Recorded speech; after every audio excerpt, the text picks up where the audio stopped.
Good morning. I now call the September 19th, 2019 work session of the Marion County School Board to order at 9 a.m. Please silence your electronic devices to avoid disturbing others. I now ask the school board attorney to explain the rules for this school board meeting. Good morning. This work session is a public meeting as defined in Florida's Sunshine Law. The board is dedicated to full transparency in its meetings and its work. In compliance with the Sunshine Law, the board has adopted uniform meeting procedures, including the right for citizens to participate. The board will allow public comment regarding any work session item listed on today's agenda at the appropriate time. Speakers must fill out a request form and hand it to the school board secretary. After the board and superintendent have completed their discussion on a particular agenda item, the secretary will call speakers' names in the order received. At the podium, speakers are asked to state their full name and address and to spell their last names. Each speaker will have 3 minutes. As required by the Sunshine Law, the board must maintain orderly conduct and proper decorum throughout this meeting. Speakers may criticize subject matter and decisions in a respectful manner, but not people. Finally, speakers must be very careful not to violate the privacy rights of others, especially students and their family members, by mentioning their names or other identifying information. Thank you for your attention to these rules. Thank you. We will now begin our work session with the superintendent's administrative briefing. Good morning, thank you. We have a few housekeeping things to attend to this morning, and the first one, Mr. Ayers will start this with the McIntosh Corrective Action Plan. Good morning, Madam Chair, Pastor Co-Chair, board members, Dr. Mayor, Ms. Presbytino, Mr. Gibbs. I'm here today because with a member of the McIntosh Area Charter School Board, because due to their last audit showed some financial deficiencies. And so by state statute, they're required to go into financial corrective action plan. And I have Ms. Deb McKay, who's a board member for McIntosh Area Charter School, here to present that plan. That plan has been reviewed by my department and finance, and it's acceptable. And so, but she's going to present it and then answer any questions you may have. Thank you. Good morning. Good morning. Morning. It gives me a great pleasure to represent our board. Mr. Ralph Smith is also here with me. The other 3 members that were supposed to be here have actually fallen with the bug that's going around up in McIntosh, so I apologize they cannot be here. Our plan has 3 major thrusts. Certainly, we don't appreciate being in this condition, but we are committed to coming out of that, not with just getting through the next year. We realized in 2017 we were before you before with a corrective action plan. So we have filled out our board this summer.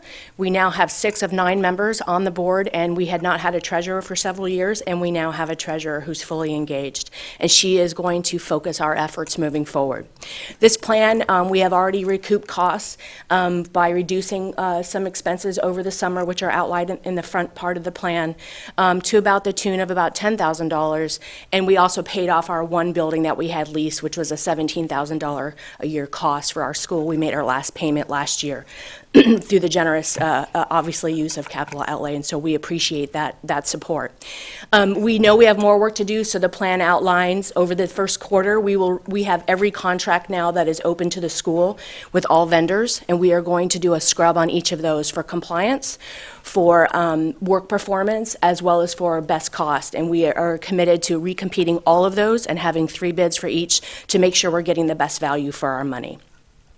Secondly, we realize that we need, the plan has a lot of training and oversight, not only for us as a board as we get stronger, but also for our staff and our school to look for a leaner financial operation. The third piece is probably the most important piece. Our enrollment is up. It had dropped last year to 58 by the end of the year, and so we are now at 67. Our kindergarten is full. Our first grade is nearly full, and certainly we have room if anybody else wants to come in our 3rd and 4th grade. We know that we have to retain the fantastic families that we have with a strong engagement plan, stronger than we've had before, and we have to recruit new families. So if you look at our plan, those are the 3 pieces. Under the training piece that I failed to mention is Mr. Ayers has been helpful to put us in contact with other schools that are stronger than us but similar to us so that we can learn from them as a board and a staff. And additionally, we've already reached out to Building Hope and another nonprofit for their no-fee services to help give us guidance and direction so that we can increase our oversight as well as increase the strength of the financial operations of our school. So the last piece is when you look at our, we will be at $37,000 to replace our reserve at the end of this year, assuming all that holds. We hope that will increase because we're going to cut costs. And then we kept that constant for the next year. knowing that the goal is not to hire new staff, but to keep that reserve and grow it through the 2021. So with that, we are here to answer any questions or guidance that you may have. Board, do you have any questions? I wish them luck. I hope it succeeds. Thank you. How many students do you have now? We currently have 67 enrolled, ma'am. Yeah. Thank you for your Thank you. presentation, and have a great year. Thank you so much. I'm here. And thank you, Mr. Ayers. It was, that was great that she mentioned you and your assistants. Appreciate that very much. He's always helpful to all of us. Yeah. Yep. Okay, the second of our points today, hurricane pay for our staff that work the hurricane. So we have a school board policy that states during a declared emergency, the superintendent shall have the authority to pay additional compensation for exempt employees who are required to work in excess of the regular weekly schedule. And that pay will be made after this notification. So to give you the rundown on that, the work began the evening of August 29th, and we had a meeting on August 30th at 6 a.m. for all the shelter duty folks. 23 employees worked Friday night to prepare the facilities to host shelters. In total, we had 250 of our employees work with an estimated hours on duty of 1,998. Individual compensation will range between $12 and $2,743. And the estimated cost to the district is $77,000, including fringe. At this time, we are not sure if these expenditures will eventually be reimbursed by FEMA or the state. This was not budgeted, and fund balance will be impacted. And Teresa's here, and she's going to talk with the next point if you have any questions for her on that. So if you both want to come on up for the third point. Do you have anything to ask Ms. Boston Ellis about that? Or do you have any questions? Okay, and then our third point today, calendar, makeup days, hurricane days. As all of you know, good morning, first of all. Good morning. I have to make up 2 days. There's no good time for the 2 days. So Teresa with JC and Barb and Philip met with union representation. There is no ideal day. We are looking at 2 dates, and we want to, it's kind of weird because we need to speak to you and then speak to the unions, or speak to the unions and speak to you. So we're just kind of starting the conversation today. I think October 15th, which is a PD day, if Kevin pull that up, is coming soon. That is can you share that, Kevin? This is October. So I think that date is, we kind of all agree on. The next date we kind of brought up was December 20th, which there's some talk about that because that's the Friday before Christmas break. So if we did the December 20th date, we would have the Friday of school, and everybody would still get 2 weeks off. But that's the one that's had some concern. What we don't want to do, and some bargaining units are different. We want to get our folks paid before Christmas time, because if they don't work, they don't get paid. The makeup days are supposed to be in June. It's a long time from now. And then if you postpone the end of school, that Friday and that Monday, then the students and parents. So there's no perfect day. So we're coming to you to kind of talk through this a little bit to say, do you want us to move forward and then talk to the unions and see where we are? But there's just no ideal day to make up school. I do think that October 15th is pretty solid, and that's why we're here now, because October 15th is right around the corner. We got to let the teachers and students get prepared for that date. The December 20th is not fun. That's not, because parents are going to say, we already got vacation plans. But still, if you come to school on that Friday, you still have the 2 weeks beyond that. So Teresa's a big deal, and I absolutely understand it. Let's pay our people before Christmas break. We should do that. If we do wait, which the calendar says is June, then we got kids coming to school that Friday and Monday. So there's really no ideal. This just kind of started a discussion with you and give us guidance on what you'd like for us to do. Can that half day on the Friday before Christmas, can that be a half day? Yes, ma'am. Okay, so, I think that's the best option. It doesn't break into their Thanksgiving break, and they still get a full 2 weeks. So I think that if that Friday can be a half day, Yes. it has to be a It'd full be a day. full day. Uh, Take it out. But still, they've got 2 weeks. But a full day can be like so many hours, right? Yeah, you have to have your instructional minutes. So you swap out a day. So can you go to December? That is. Yes. So here, this would have to be a full day. The 11th would have to be a full day. okay. Okay. And the 20th would be a Early release. half, or early Okay, release day. that's So that would make That's sense. good. That, To switch to And I'm going to say again, not all unions are going to be happy with these dates, but we have to choose something. We So how, They're not going to be happy with I any know, dates. I know, we have to do something. So how we're will we gonna, do the teacher and service day? Oh, you're gonna just move it? Make it a whole, yes, ma'am.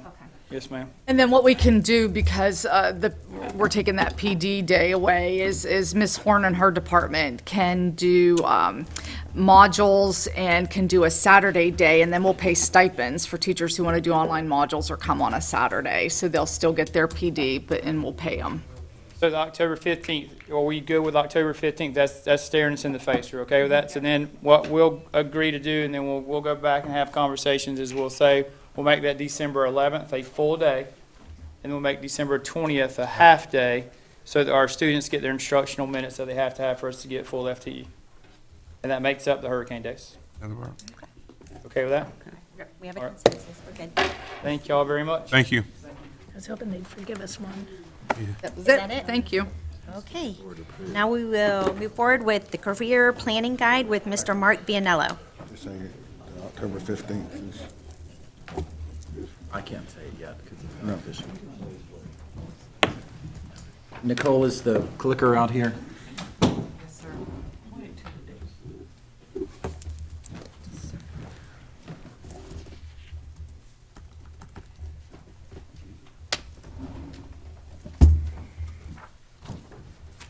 Okay, good morning, everyone.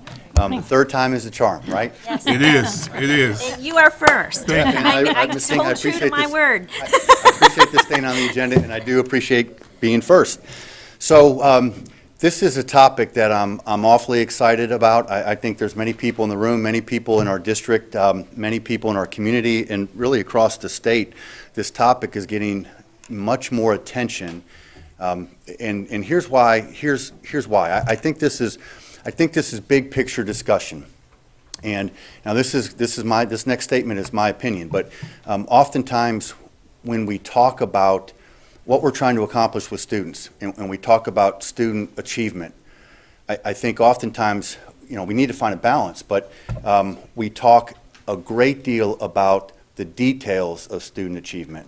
We talk about things like learning gains, and we talk about things like proficiency scores, and I talk about industry certifications. And we make comments like, if we could just get this group from 52% proficiency to 56% proficiency, or if we can have this group make a learning gain, then what a school district that we might have.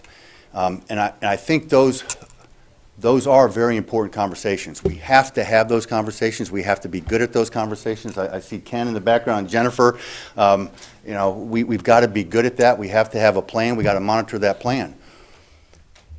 But in addition to having those very specific, important conversations about student achievement, I think we also have to have a balance of the bigger picture of what are we trying to accomplish with our students as far as preparing them, helping them to identify and preparing them for what's next. And when we get to that good balance, then I think we're firing on all cylinders, talking about the specifics and also the big picture.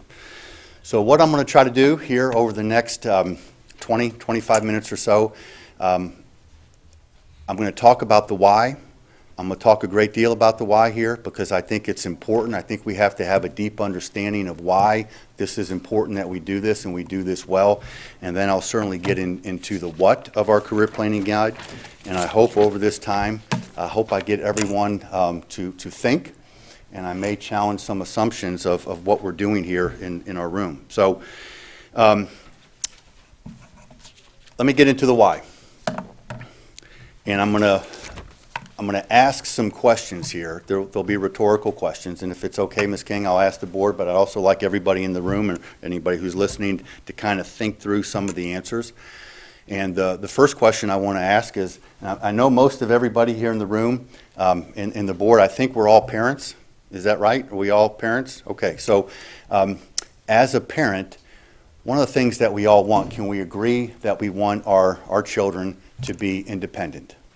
Right, that at some point in time, we want our children to be able to leave our household and to function Got to get a on standing their ovation own already.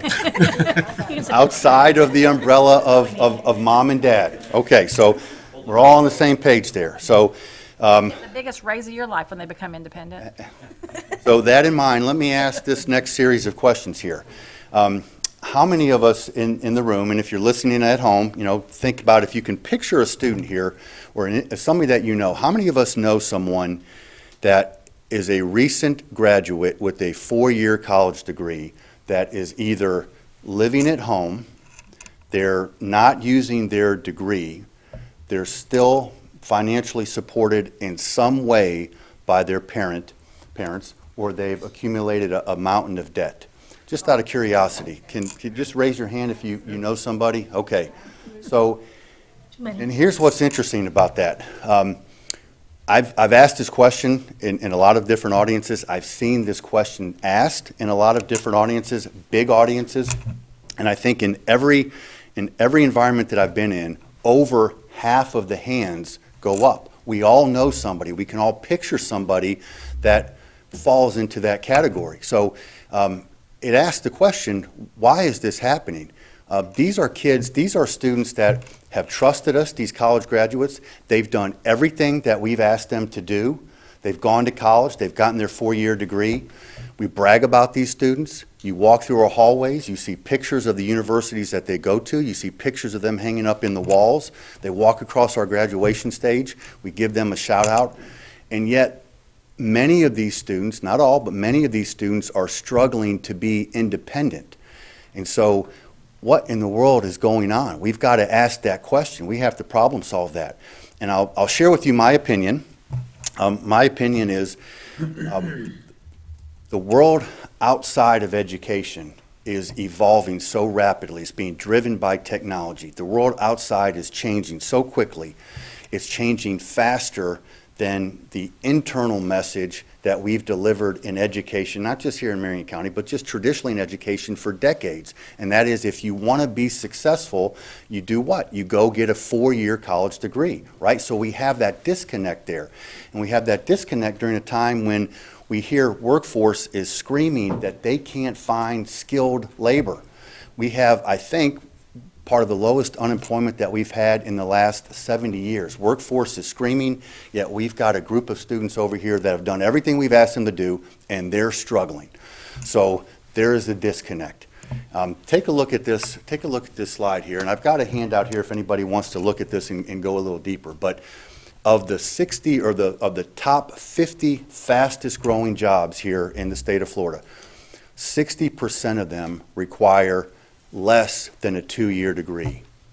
And if you look at the career certificates, 36% require, and that's what we do at MTC, a career in a year, or in the case of CDL, within 8 weeks you can come out with a good paying job. And I want to be clear on this point too, that I'm not saying that higher education isn't a positive and we shouldn't encourage students to go get higher education. But what I'm saying is, what you major in matters, and we have to tell that story to our students, and we have to tell that story to our parents.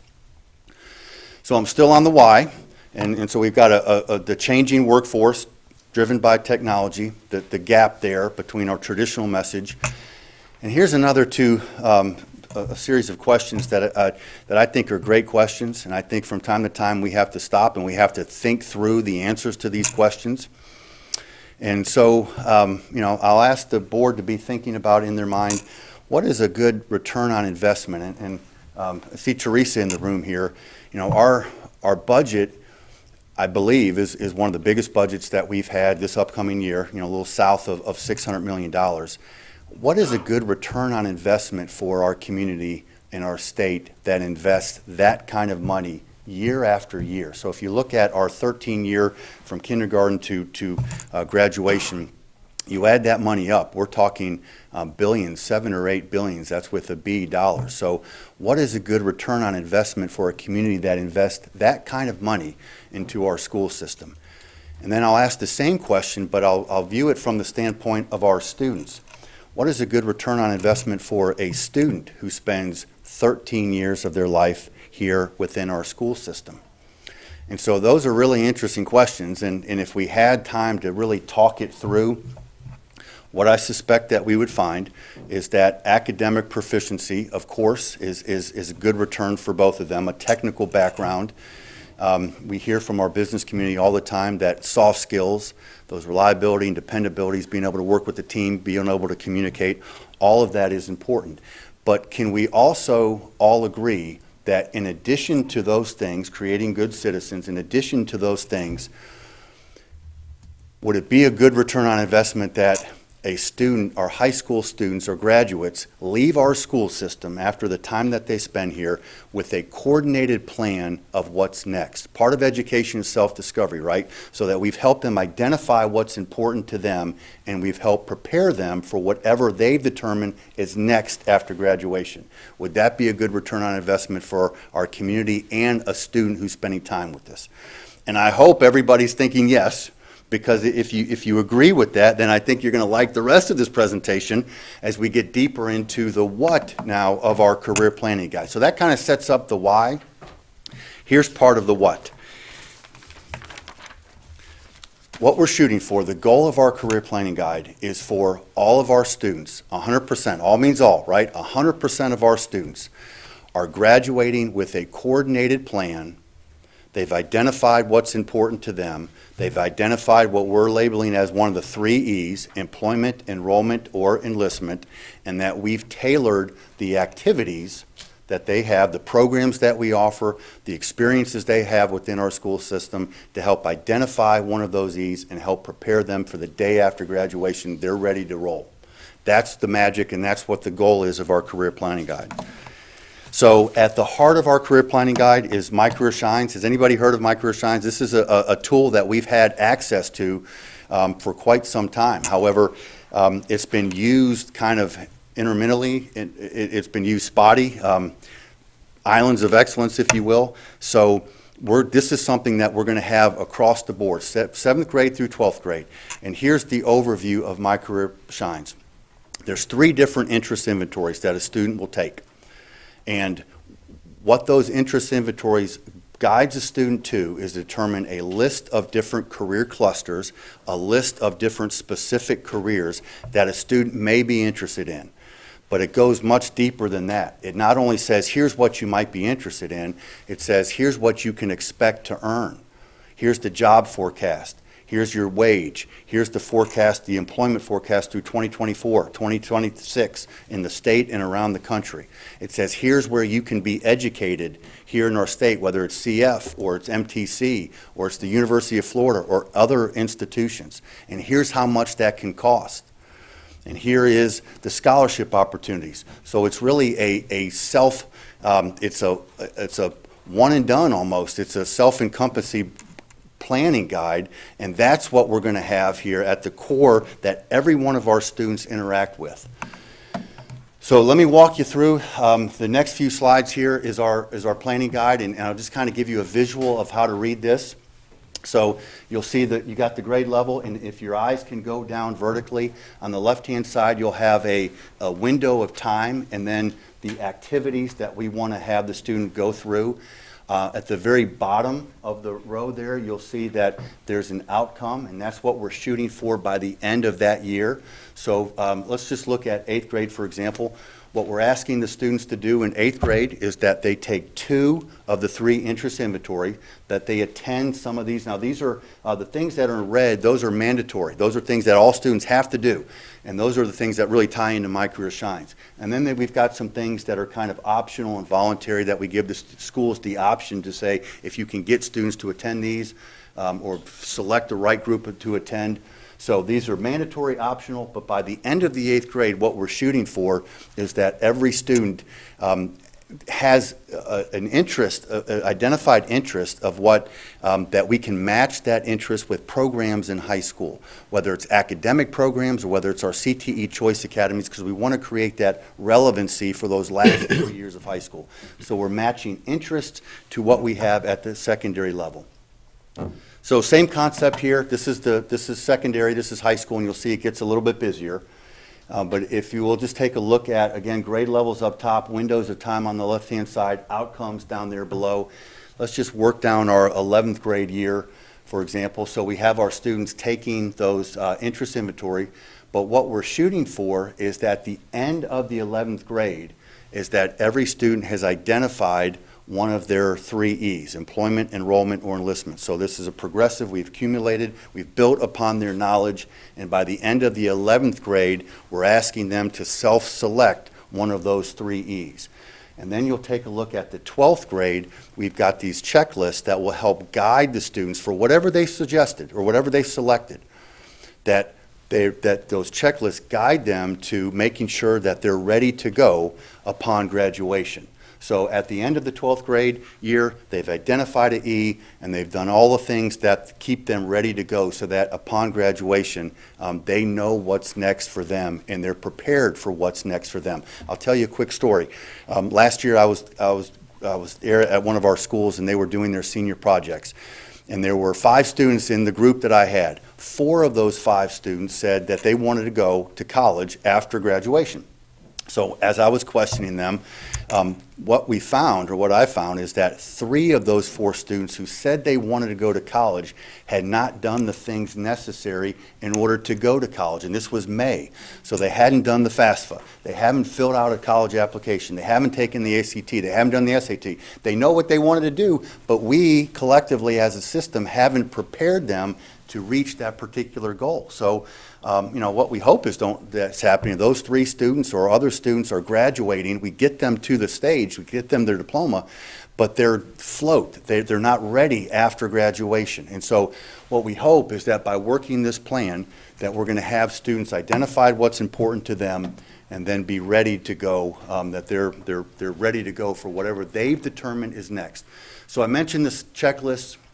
We have 8th grade checklist, we have 9th grade checklist, 10th grade, 11th grade. I think you have them all in your packet. We also have checklists for employment, enrollment, and enlistment. And again, those checklists are a way to guide our students and keeping them on track with what they've identified is important to them. So this last question up here, this is an interesting question. And Ms. Stacy, I remember you, Dr. Mayer, and I sat on a committee a few years ago, and how do we get parents involved? That's a question we always grapple with. That's an important question. And so here's what I hope.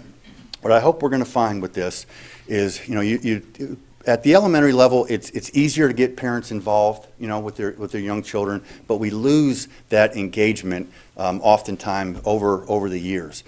And so what I hope we're going to find with this is that, let's pick the topic, math or biology or Algebra 1. A student may be struggling. We want to get a parent to come in to have that conversation. When we get that parent there and we start talking about, let's look at what your child is interested in. And not only here's what they're interested in, but here's where they can go to school after graduation to meet what they're interested in, get that degree or certificate. And here's, parent, how much it may cost you. And so as we start working through that, here are the colleges and here are some scholarship opportunities. And oh, by the way, in order to do these things, in order to find that match, they're going to have to be good in algebra. They're going to have to be good in biology. If we can create that relevance for the parents where they can understand what we're trying to accomplish academically to what their student is interested in after high school, then hopefully through greater relevance for the parent, we're going to see more parent involvement. That's what we're hoping for this. So here's an interesting question. Career planning guide. If you like this concept, but you're thinking, well, this sounds good, Mark, but guess what? The state doesn't test career planning guides, so how is this going to help us with academic achievement? If you're asking that, then to that question, here would be my answer. If we can develop relationships with our students, if we can develop deep relationships and find out for all of our students what is important to them, what makes them tick, if we can create relationships, then we can get to relevance. And if a student understands why they're coming to school, what the courses that we're taking them in, the programs that we're offering to them, how that's going to connect to what they want to do after school. If we can create that relevancy, then we can get to rigor. And so you've heard me talk about rigor, relevance, and relationships, and that's just not a buzzword. There is a framework that's behind the 3 R's, but really we talk about relationships, gets to relevancy, relevancy helps us get to high rigor. And so I'm not suggesting that this career planning guide is going to solve, all the academic issues that we're faced with today. I'm not suggesting that, but I do think it's an overall piece of our larger puzzle. I do think it balances those specific conversations that we need to have with the bigger picture of what we're trying to do, what's a good return on investment for our students' time, and a good return on investment for our community as well. So Teresa's still here, which is great, because I'm sure she's thinking, all right, Mark, this sounds good. However, how much is this going to cost us, right? Is anybody thinking that question? Well, if you are, you're going to like the next slide.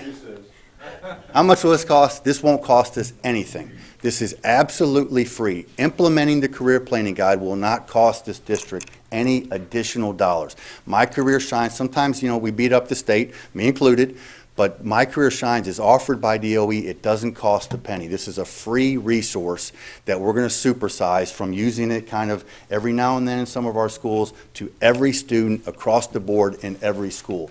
And then if you think back to the plan, a lot of those activities like Next Working, our Career Expo, all those things that we have on the plan are things that we're already doing. And that was really important. We had a committee.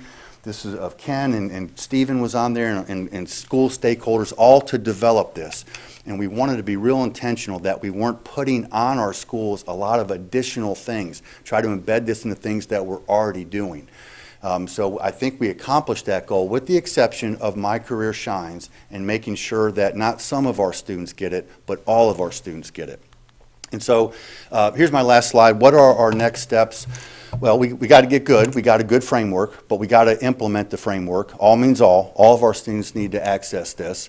So that's what we've done in part to address that is we talk about this at our principal meetings. We talk about this at assistant principal meetings taking place this morning.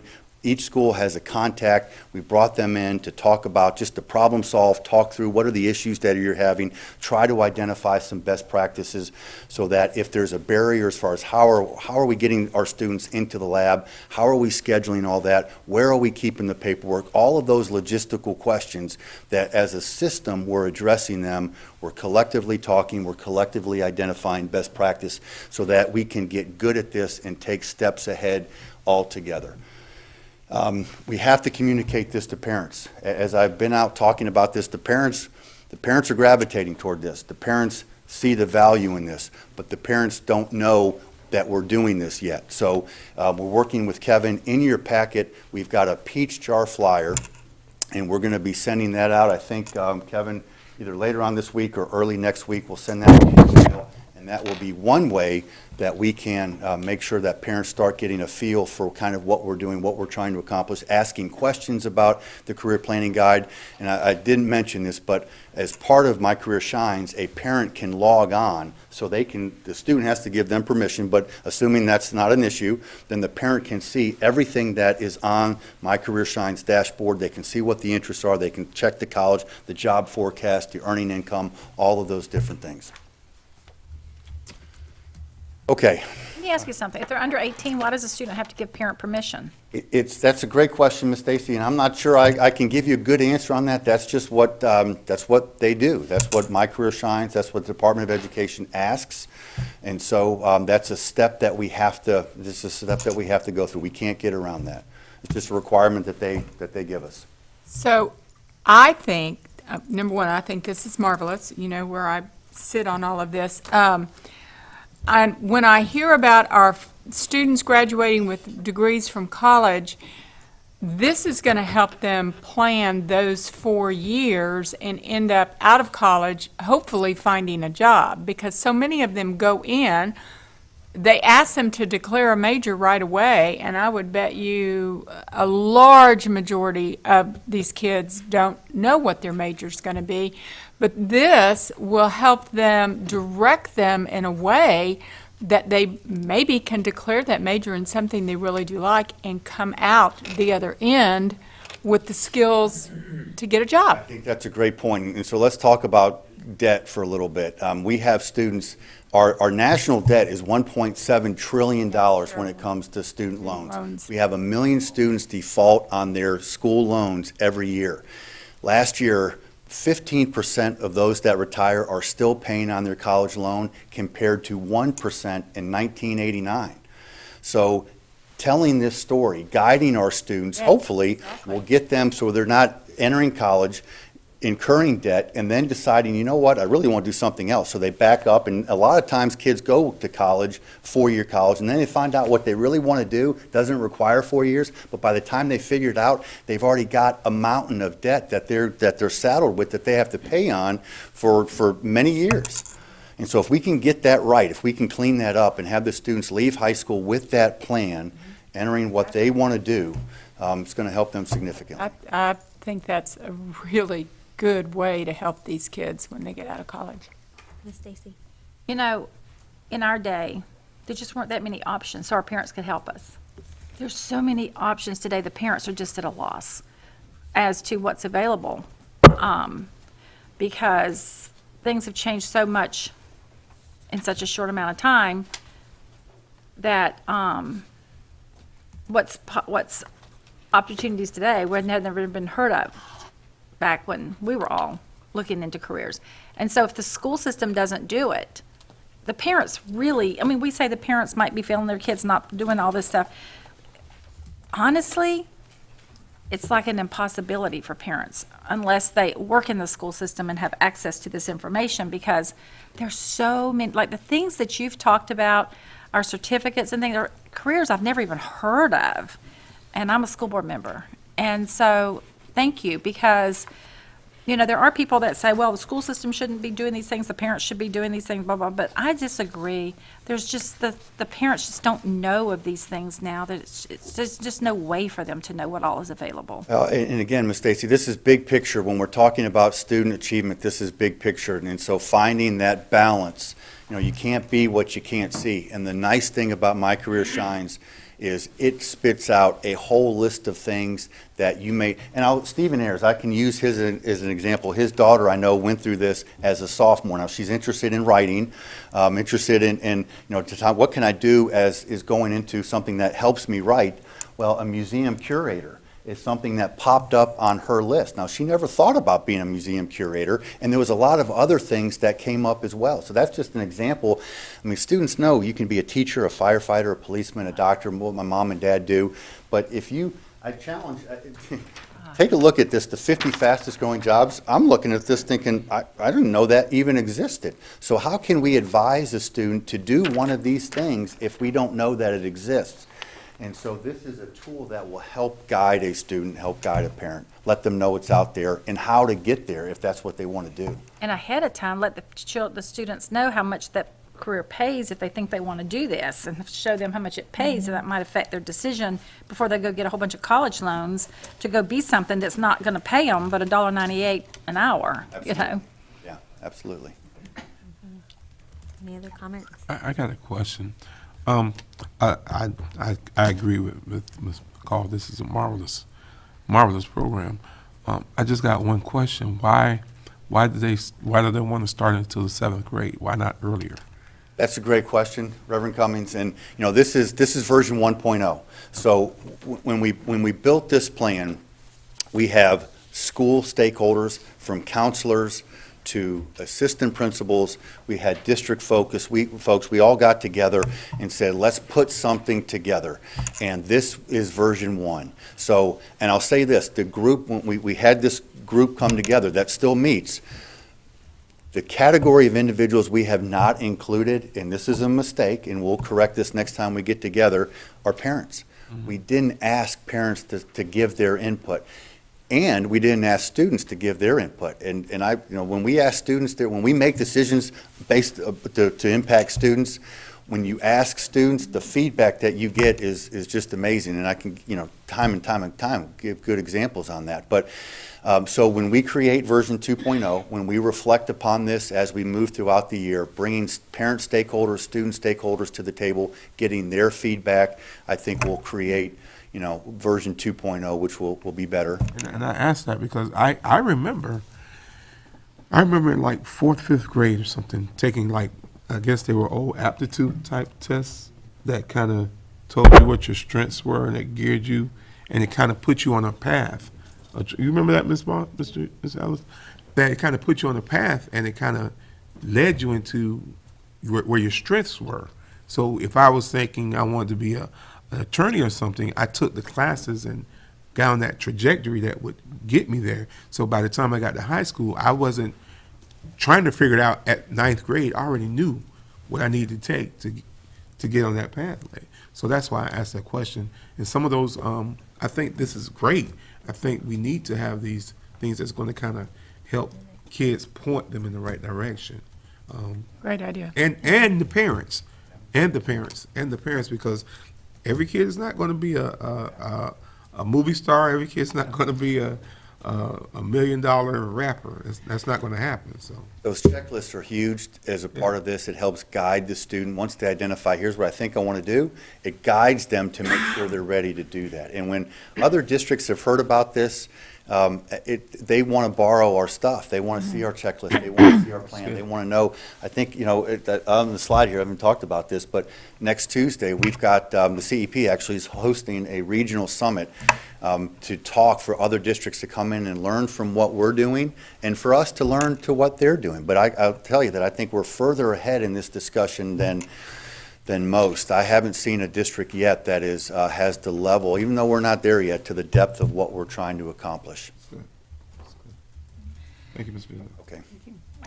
Yeah, and one of the many best things about this is that it creates focus, Yes. and when students are focused, you have less behavior issues. And I can certainly see the value of making this part of the 5th to 6th grade transition that many schools, many middle schools are doing now. And they have the rising 6th graders come for the day. Beginning to mention this would be very important because they're now beginning to become little young adults. Right. And middle school is a tumultuous time anyway. So to begin to narrow that focus, and I would say that this really starts in our developmentally appropriate pre-K and kindergarten. They're beginning to learn those skills that allow them to function in society. Learning to be a helper, learning to be a leader, learning to take turns,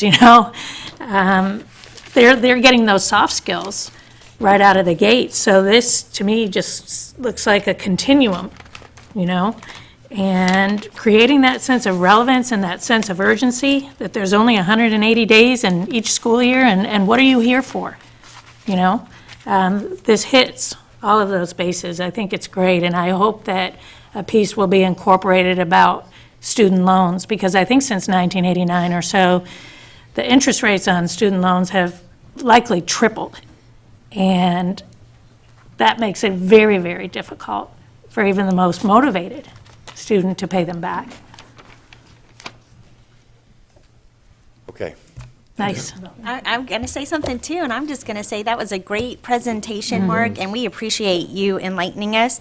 And I always say that experience is the best teacher, and so I'm going to add an E to your alliteration, and that's experience, and you're giving them that experience to learn and see. So great job. Thank you. Thank you. Yes, thank you very Great. much. And it was worth the wait. It sure was. Yes, thank you for being patient with us. Okay. Is there any public comment? Seeing none. Okay, now we will be discussing the student progression plan with Miss Jennifer Beck and Mr. Ken McAteer.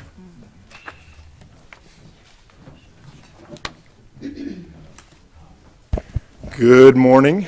Morning. Chair King, Vice Chair Pastor Cummings, members of the board, Dr. Mayor, Ms. Prestipino, and Mr. Gibbs. Before we go into the student progression plan, I alluded to Mark and talked to Mark a second ago when he walked back. And one of the things I wanted to just share with you, Pastor Cummings, on your question as someone who was on that committee, and Ms. Thrower, you had mentioned it too. One of the things that we thought about with 6th grade is 6th grade, there were two reasons. We had it on 6th grade, and then the committee decided to go to 7th grade for two reasons. Number one, the adjustment from elementary school to middle school we were concerned about. But second of all, most of the exploratory wheels for CTE are in 6th grade. So we wanted to have them look at those careers and then do My Career Shines. But it's something certainly that, as Mark said, we'll bring back to the committee when we speak in Going Younger. Because that was something that was in 6th grade in pencil, then it was taken off, then it was in 6th grade. That's not why we're here today. We're here to talk about the student progression plan. But I like you making the connections. And there's going to be several connections in here with the career planning guide.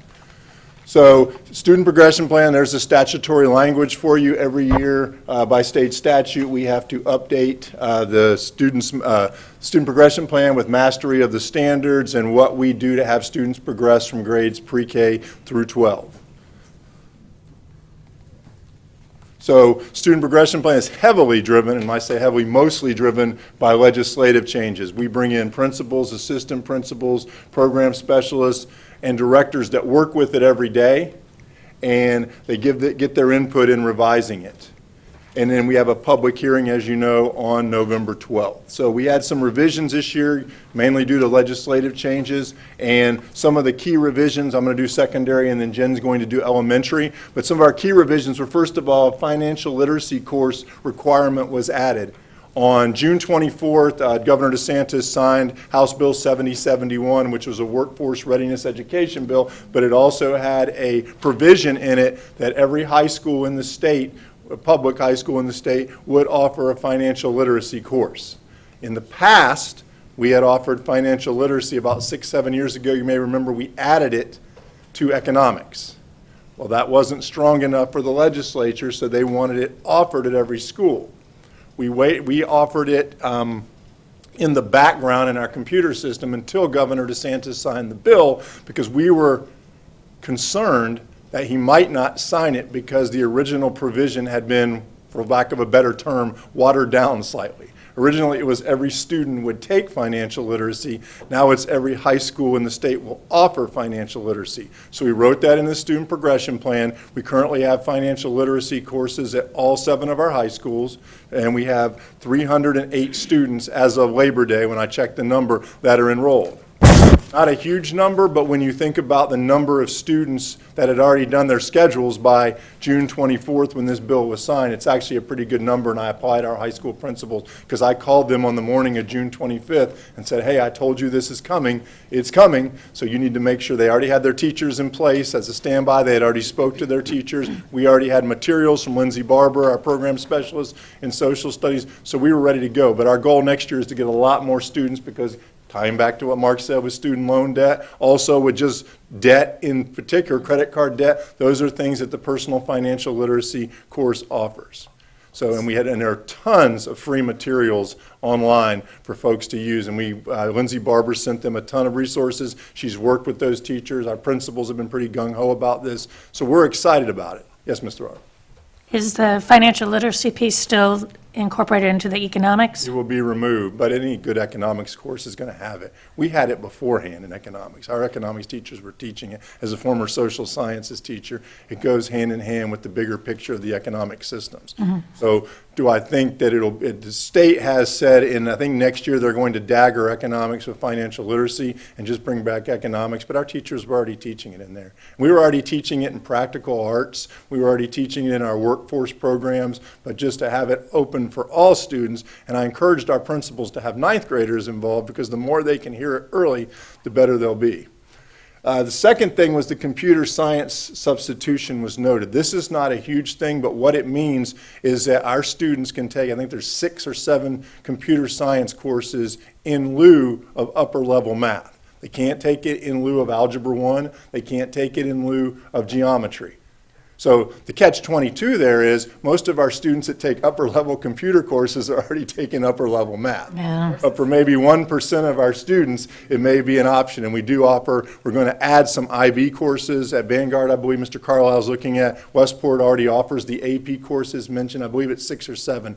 But I don't think that we'll have a huge amount of students take advantage of it, because most of our students, because of our acceleration piece, most of those students have 2 maths coming in to high school. Some of them have 3 when they come into 9th grade. And then the third part, was we added the career planning requirement back for middle school students. So going into what Mark said, and he showed you with My Career Shines and the things that we do there, we had already worked out this plan. So myself, Mark, Lindsay Barber, a couple other folks from his department and in my department sat down in the room and said, how can we integrate? We're not giving teachers one more thing, but how can we integrate this? So most of the 8th grade piece will be taken care of at our schools through our U.S. history classes, which is where career planning was, because it's a non-tested area in 8th grade before. We would love to have it in our CTE courses, and it is ingrained and embedded in most of our CTE courses, but we have lots of students that take band, art, music, choral things, different electives besides the CTE courses. So we basically put it back where it was before, and there's 8 standards that they have to cover. We gave professional development to our U.S. history teachers at the first district in-service in August. Most of our teachers had done this before, so it was a pretty seamless bringing back into. And then the last part, which is big, I'm sure you've heard about statewide, that we added, is the mental health instruction requirement. And Governor DeSantis signed an order saying that all students grades 6 to 12 will receive at least, I believe it's 5 hours of mental health training during the year. We're still working on the logistics of that. I know that Mr. McGowan met with Mr. Avery and talked to him about teachers putting it out there. We're trying to make it as seamless for teachers as possible. What we're trying to figure out, and we're trying to get principal, assistant principal, and teacher input, is what the best way to do this is. And we've got a proposal out there that we'll bring to the board once we have our principals and vote on it and then talk to the union. So we haven't worked that out. We have to have a plan by December 1, so the clock is ticking. There are several things we can do. We could do it all in one day, which probably is not best for student management. We could spread it out. The biggest thing is we have to show the state that we're doing this, and even though it's not in the requirement in the student progression plan, it's since been added, the drug prevention for grades K-12, which we're going to integrate into this, and human trafficking, which is coming from the Board of Education. So those are kind of the big changes there, mostly legislatively driven. Jen? Okay. Thank you, Mr. McAteer. Okay, so for elementary, we've had a couple of updates this year. One of our updates was our proficiency threshold charts. So these charts are a part of our K-12 reading plan.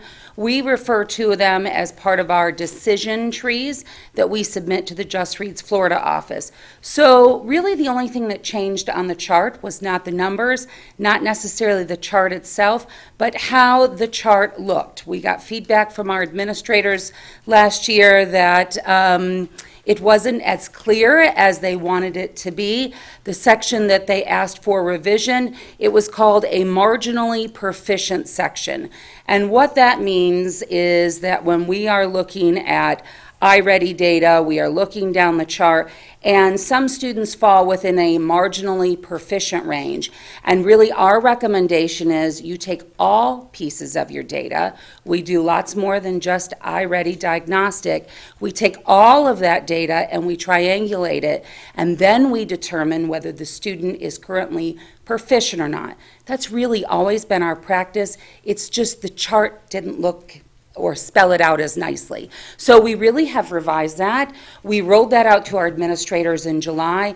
They are currently using it because they are conducting progress monitoring meetings with their students right now in the month of September. We just finished our September administrators meetings, and we met with all of our new assistant principals, and that was one of the key things that we checked in on is how are you doing with your meetings? How are the documents that you're using? How can we support you? And we had some veteran administrators there who actually gave really good suggestions and really walked away with some nice information. So that's really something new that we're trying to do this year. Updated elementary scheduling. So a couple of years ago, under a previous director in elementary ed, they moved science instruction up to 55 minutes, which was great because we need science instruction, but knowing we only have so many minutes in a day. And so we are required by statute to have 90 minutes of uninterrupted instruction for ELA. That's a minimum. That's been that way for years and years. And so really when you're setting a master schedule at elementary, you push in your ELA blocks first because they have to be uninterrupted. You can't have lunch in there, you can't have specials in there. And so many schools are at 90, but we have some that push onward up to as high as 120 minutes. That would be ideal, but again, every time you're moving those minutes up, something else has to give. This year, we did move math instruction from a minimum of 55 minutes to 60, but I am going to tell you what I verbally told our administrators, that I supported 75 minutes. If they could get up to 90, that was great, but 75 minutes with the idea that 60 minutes would be core instruction, 15 minutes would be additional for remedial instruction. We've got to get these math scores up, and we want to be really targeted, and we need more math time to do that. So what that adjusted was science instruction down to 30 minutes. Now, that's at a minimum. Do we have several schools that modify that? Yes. Do we have several schools that modify that in upper elementary as they get closer to that science assessment? They do, and I'm absolutely fine with that. Again, we know that we have minutes that we have to work with them, but we're trying to get the biggest bang for the buck that we can. We also talk, obviously, about integration of science and social studies content within especially that ELA block time. That's a beautiful time to do that. And then K-5, probably our biggest change this year has been our K-5 special area grading changes. So this really came about beginning as early as last December, January. We started to have subcommittee groups for our grading guidelines, and we got feedback not just from our principals, our assistant principals. We have a group called our curriculum liaisons, which are teachers from every school, brought them in, asked them to give us feedback. And we asked our special areas. We had subcommittees for art and music, and I know that Mrs. Lyon from my department and Ms. Crowder met with art and music, and we had Mr. Corpy, who was our PE program specialist. He also talked with PE teachers as well. Really, the art and music teachers, which is what stemmed this whole conversation, came back and said, we would like to modify this ESNU deal that we do in special areas, and we really would like to change that to something else. Their concern is that sometimes when you think about a 9-week period, if there is weather-related off days, if there is holidays that we're off, if there are other things going on, sometimes those children, some of them may miss music or art instruction depending on the day of the week.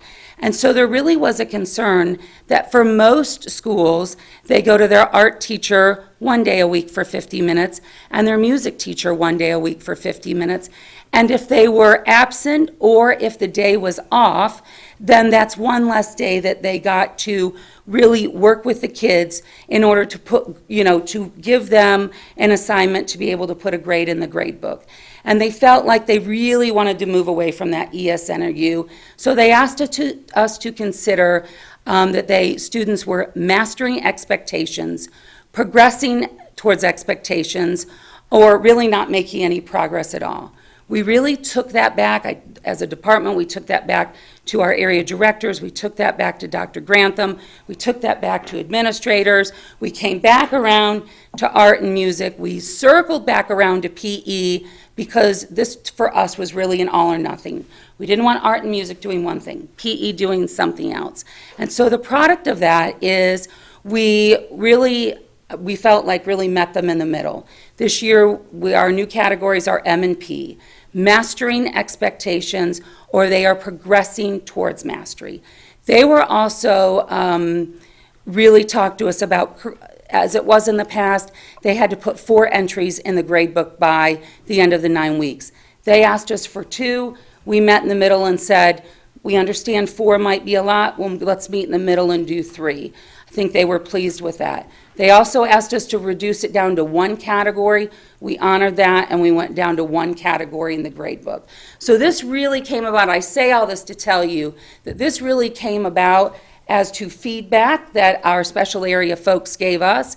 It really kind of spurred the conversation, and we really wanted to make sure that we were responding to their requests.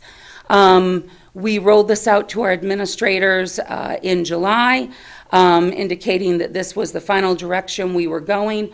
We also asked them to talk specifically on their school campuses about how this would impact or would it have any effect on honor roll.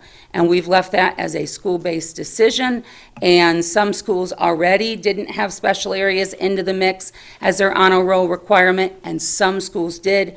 And so each of them have created their honor roll requirements.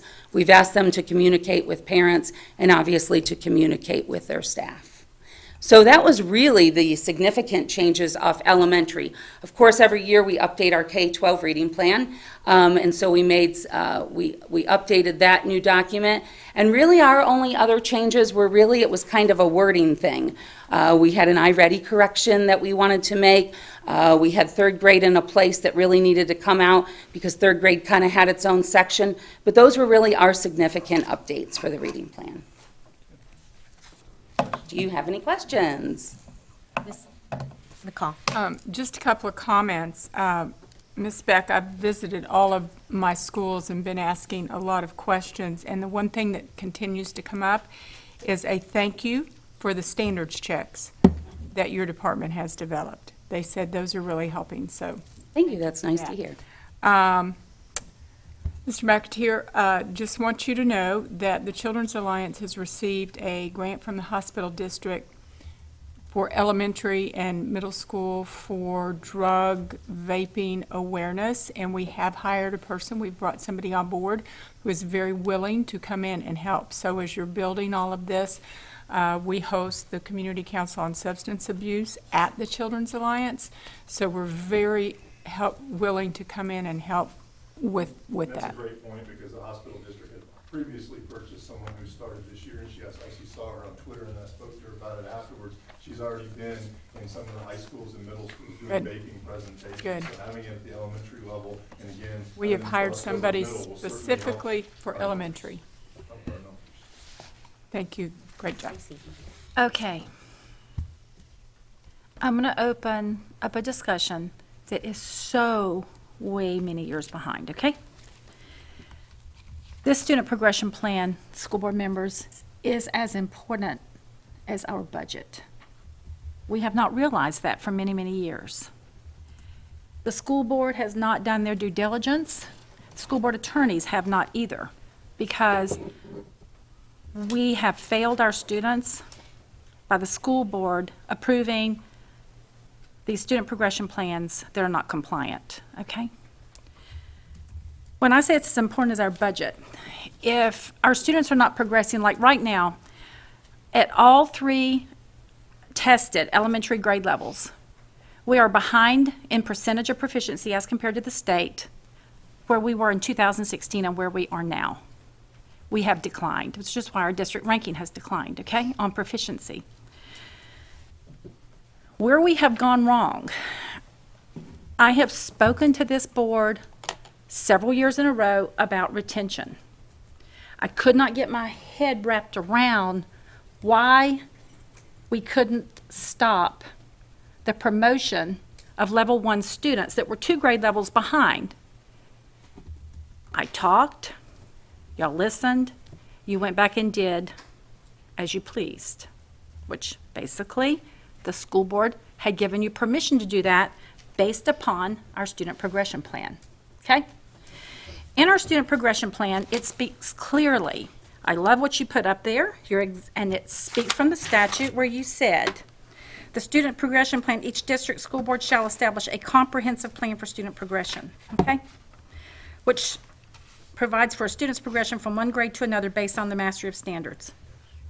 We know that, but what concerns me is that we have not been doing that, okay?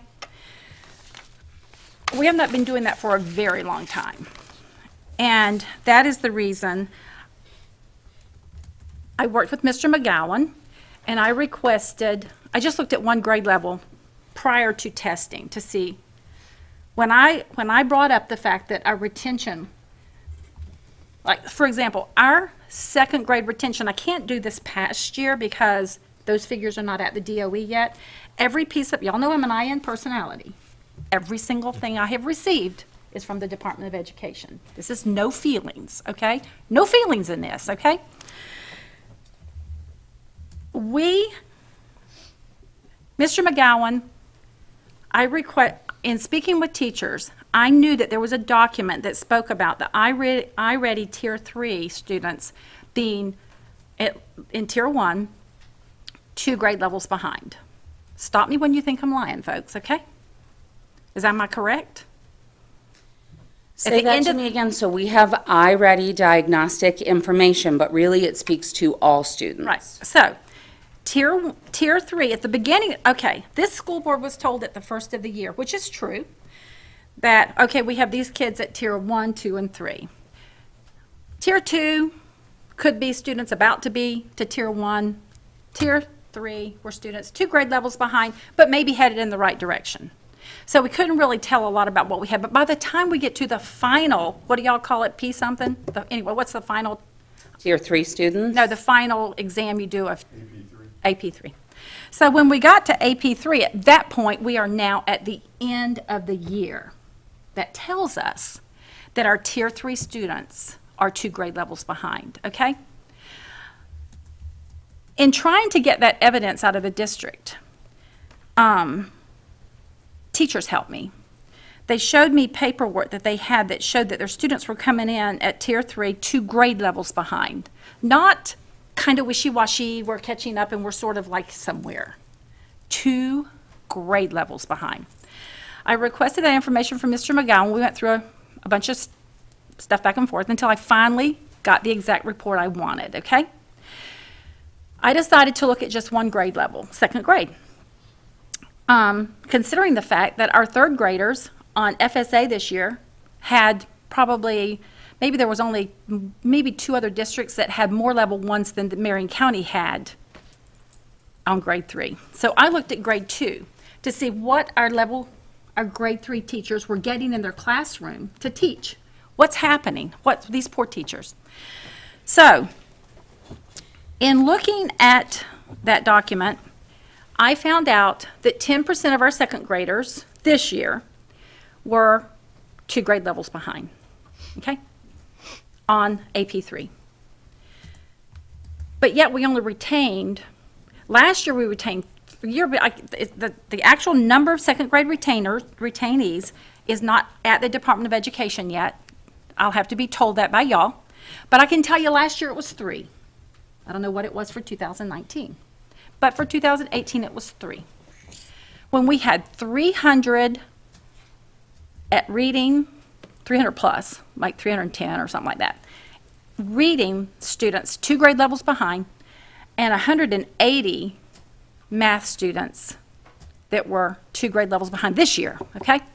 But we only held back, well, last year we held back 3, so I'm assuming if we doubled that, we held back 6. If we tripled it, we held back 9. But we had 300, okay? Now, we are allowed to, there are students like ESOL students, we don't hold back for, there's guidelines. They meet the criteria. Y'all know what I'm talking about. We don't need to talk about it now. There's definite guidelines as it relates to 3rd grade. Now, I'm talking no, let me finish. Okay. 2nd grade, I'm talking about. So, and that is what our student progression plan has been so focused on 3rd grade and what we do at 3rd grade. The state clearly says it is against the law to socially promote. I have been making a case that we socially promote because there is no preponderance of any academic evidence for why we promote these children that we promote when we've got 10% of the kids in the 2nd grade are 2 grade levels behind, okay? Now, I'm not done. My point here is this. My DNA sent me further, okay? I pulled up other districts' plans. And I looked at Alachua, page 9 in Alachua Student Progression Plan. Says clearly exactly how it's done, what they test them on, they give specifics, and their they have a much higher second grade retainage rate than we do, okay? Retention rate. I looked at page 38 of Citrus Counties where it goes to retention. And it clearly talks about the performance and ability to function academically, socially, and emotionally. And guess what these always go back to? The teacher. We ask the teacher. What's the teacher think? Okay? We don't have any of that in our St. John's plan. Oh, it's pretty extensive. Speaks about iReady and the preponderance of the evidence of the assessments must indicate that a student at level 1, tier 3, is ready to go on, which they find most of them aren't, so they're held back in St. John's. I looked at Marion County. This is last year's plan, okay? I got kind of excited, Ms. Beck, when you said y'all had updated the proficiency threshold change charts. I got excited until you said it's the same thing we've always done, basically. We just made it a little clearer. When you went on to say, essentially, it's what we've always done here. So then I got disappointed because I thought maybe we had made some changes. What we really highlight our change to our student progression plan every year. I asked for a copy yesterday, Ms. Beck, you so kindly sent it to me. For the changes, I was so hoping I would see something because we've talked about retention. We've talked about it for 3 years. And I was hoping this year it would show up. I've been waiting for this, okay? Been waiting for this since May. I see a change, and it's in, the change, principal makes the final decision. Okay, now, in saying that, we are bastardizing the intent of the entire statute, okay? Because what we're doing, if we force the principal to promote, and if it's sent down from the district level to the principals, you will just promote all your second graders, except for that 3 or 4. In other words, I looked at the state of Florida retention on second graders. They hold 2,500% state average more second graders than we do. That's the state average. Some of your high-performing districts are holding back 10,000% more students at second grade than we're holding back. The state average is 2,500%. Do y'all know how much that is? Not 100%, not 200%, 2,500% more second graders. The state average holds back than Marion County, okay?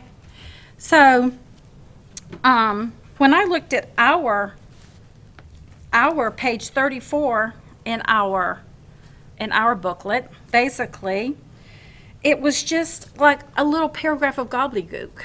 It just didn't, teachers weren't really considered. But then we go, it comes down to the principal. The principal gets to decide. So here's what we're doing to the principals in this district. Every single principal. We are asking them to break the law. The statute says we will have no social promotion. That is against state statute.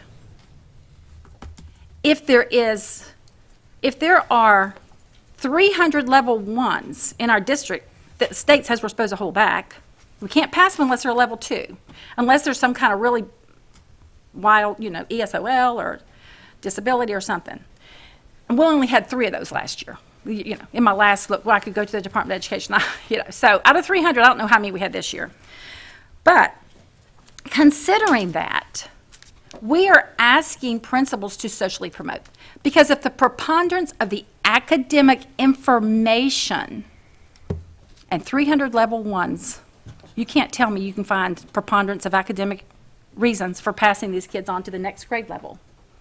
We are asking our principals to socially promote because there's no other reason for them to go to the 3rd grade if they're in 2nd grade but to socially promote when the academic preponderance of the academic evidence is clear that they're not ready to go. So what I'm asking this school, and now comes to another question. How come the state of the Department of Education hasn't caught us? I've thought about that. I've made some phone calls. Because they assume when the school board, they give the school board attorney and the school board the law. We do not socially promote, okay?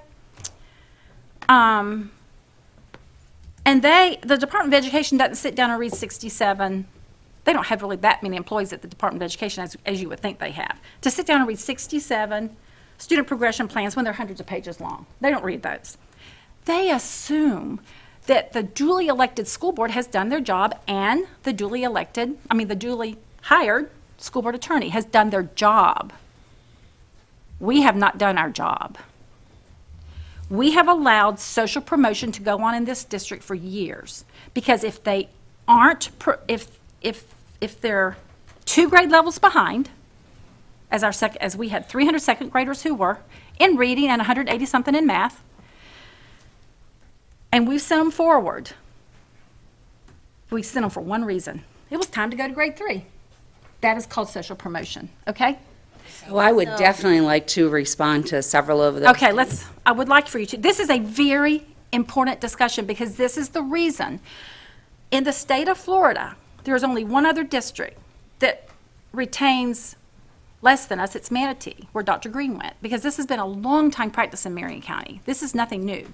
This has gone on for years. Okay, let's hear what Ms. Beck has to say. I think she Okay, has some- thank you so much, and thank you, Ms. Stacy, for bringing up that concern. So a couple of things I'd like to share with you for background information. So there absolutely is lots of statute in place as it relates to third graders, and part of what it says is that when we are looking at third graders, then what statute says is that if they are not designated ESE, if they are not designated 504, then not only can they be retained in a previous grade level, but should they come in a level 1 and not meet promotion for cause, they can be retained again. So I'm actually working right now with several principals that have 2-time retainees. These children are going to be 12 and 13, sitting in 5th grade, and they're talking to me about, is there anything we can do? So here's a couple of my responses. Really, there isn't in that regards, because statute is clear that whatever school they came from, that and the data that they had at the time, it warranted the retention, and when they came in a level 1 again at 3rd grade, it warranted the retention again. But here's what I want to say to you. To me, it is much bigger than the retention. It's very easy to retain hundreds and hundreds of children. But to me, that's not the important part, and it's not the important part as the director of elementary ed and as a parent myself and the principal that had to sit across from these parents and really talk to them about this. It is about what are we doing differently for them? What type of classroom are we putting them in? Are we putting the very best people in front of them? Are they in a classroom that has some additional supports? What curriculum are they going to have? And also, what are they receiving during that intervention time? So, going back to that original statement with these couple of principals calling me, what are we going to do? Well, there's a couple of things that go right up in my mind. Number one, if you've already been retained 2 times in elementary schools, it's screaming out that you are substantially deficient. So, number one, we have to get them in an intensive intervention right away, no wasting time. But then we also need to look whether there's more going on with that student. And that's when we begin to wrap around with our school psychologists. And that's when we begin to troubleshoot what more can we do with this student than what we've traditionally done. So here's what I would say in Marion County that we do for retention. So we do have a checklist. The checklist was revised this year, and it was revised to include a couple of things. Number one, we were interested to know parent feedback on the retention. Does the parent support it? Does the parent not? Some parents feel very strongly either way. We also wanted to know what had the teacher and the school done as far as when you've noticed that they are substantially deficient, are you beginning the problem-solving process? If so, when did you begin that problem-solving process? What did you talk about? What are you doing during that time? What was the plan of action during that time? And then finally, we also, of course, we want to look and triangulate all the data, not just iReady. If we have QSMAs in upper elementary, we want to look at those. If we have DRA in K2, we want to look at that. if it is our standards assessments that we've created through elementary ed and it's just formative information we want to bring to the table, great. If it's work samples, we want to look at all that. Because at the end of the day, we want to make sure that we're supporting our children the best that we can. I will say, as far as principals making that decision, I want to clarify, those administrators came in and they spoke with myself, or they spoke with my two coordinators, but I'll be honest, most of them spoke with me. Having worked through retentions, and if not retentions, promoting to the next grade level, what are we doing to support these kiddos? So let me tell you what we have done differently this year. So any child that we've retained this year, we created an action plan together with the administrator. The action plan would have included a couple of things. If attendance was a problem, I noted it on there. And I said that an attendance plan needed to be started right away. If discipline was a concern, I noted how many referrals that had this child had, and that a discipline plan needed to be in place for the following year. We talked about the type of classroom, if they were going to be retained, what type of classroom were they going to be? And we didn't name actual teachers, but the type of classroom. And most of them talked about teachers with strong literacy support behind them. And then we also talked about what they were going to do at follow-up problem-solving team meetings to make sure that these children were being supported. I sent every single one of them a copy of that. Ironic that we're having this conversation, because I told my folks, between myself and my two coordinators, we are then going to divide up those kiddos that were retained, and we're actually going to go in and we're going to have meetings with our administrators and teachers about where are we this point in the year. We are 5-6 weeks in by the time we get there. What are we doing? How are they already progressing? Because we can't find that we've made it all the way to the end of the year and they're no better off than they were the day that we retained them. So that's really something different that we're doing this year that we have never done in the past. Because for me, it's about trying to close the gap, that's really, to me, what it's all about, is closing the gap as quickly as we can, really, as early as we can, so that we can get them to become readers. And on top of that, strengthening what we're doing during Tier 1. If we come out of the gate and we come out of the box and we have really good teaching and kids really understood what we have taught them, then it doesn't require as much remedial support, and it doesn't allow these kiddos to get further and further behind. So I need you to know that the other facet of my job is making sure that we are supporting that core instruction time. I walked to school yesterday, walked almost every classroom in primary, and gave lots of good suggestions. And again, some of those teachers I know really, really well, so I could say, hey, come here real quick. Let's have a quick conversation. How could we take this, up this just a little bit, and take this to the next level? Those are the things that I think are really going to impact instruction. So I just wanted you to have the whole picture. Did we retain at K1 and 2 this year? We did. Did we retain a lot of second graders? I'll be honest, no, because not many second grade students came before us to discuss.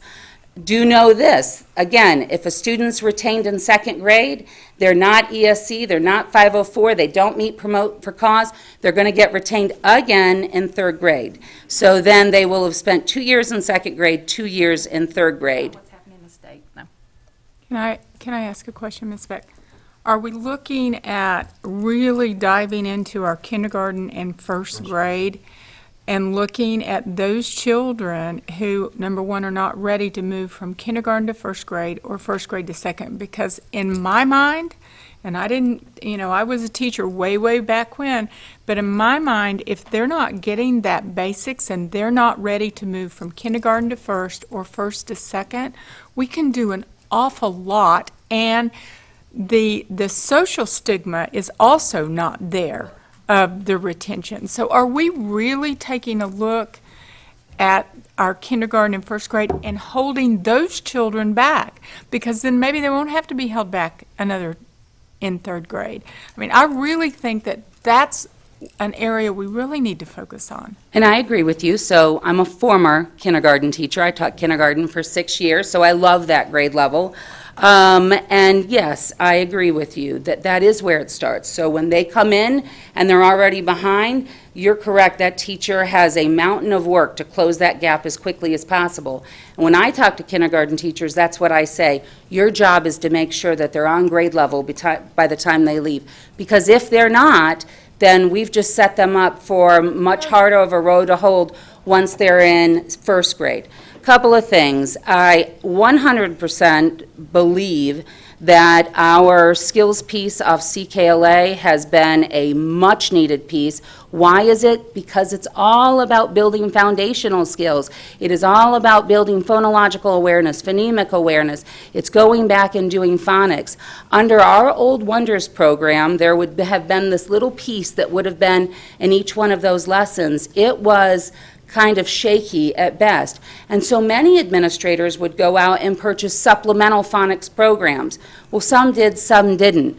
Well, in the end, that wasn't really getting us what we've needed. And so I think it starts there with having clear expectations that this must be taught. And I'll tell you, I think the message is out there, and I think as you're out there in schools, I've been really pleased. We really gave a solid message to our administrators that, you know, this is our expectation.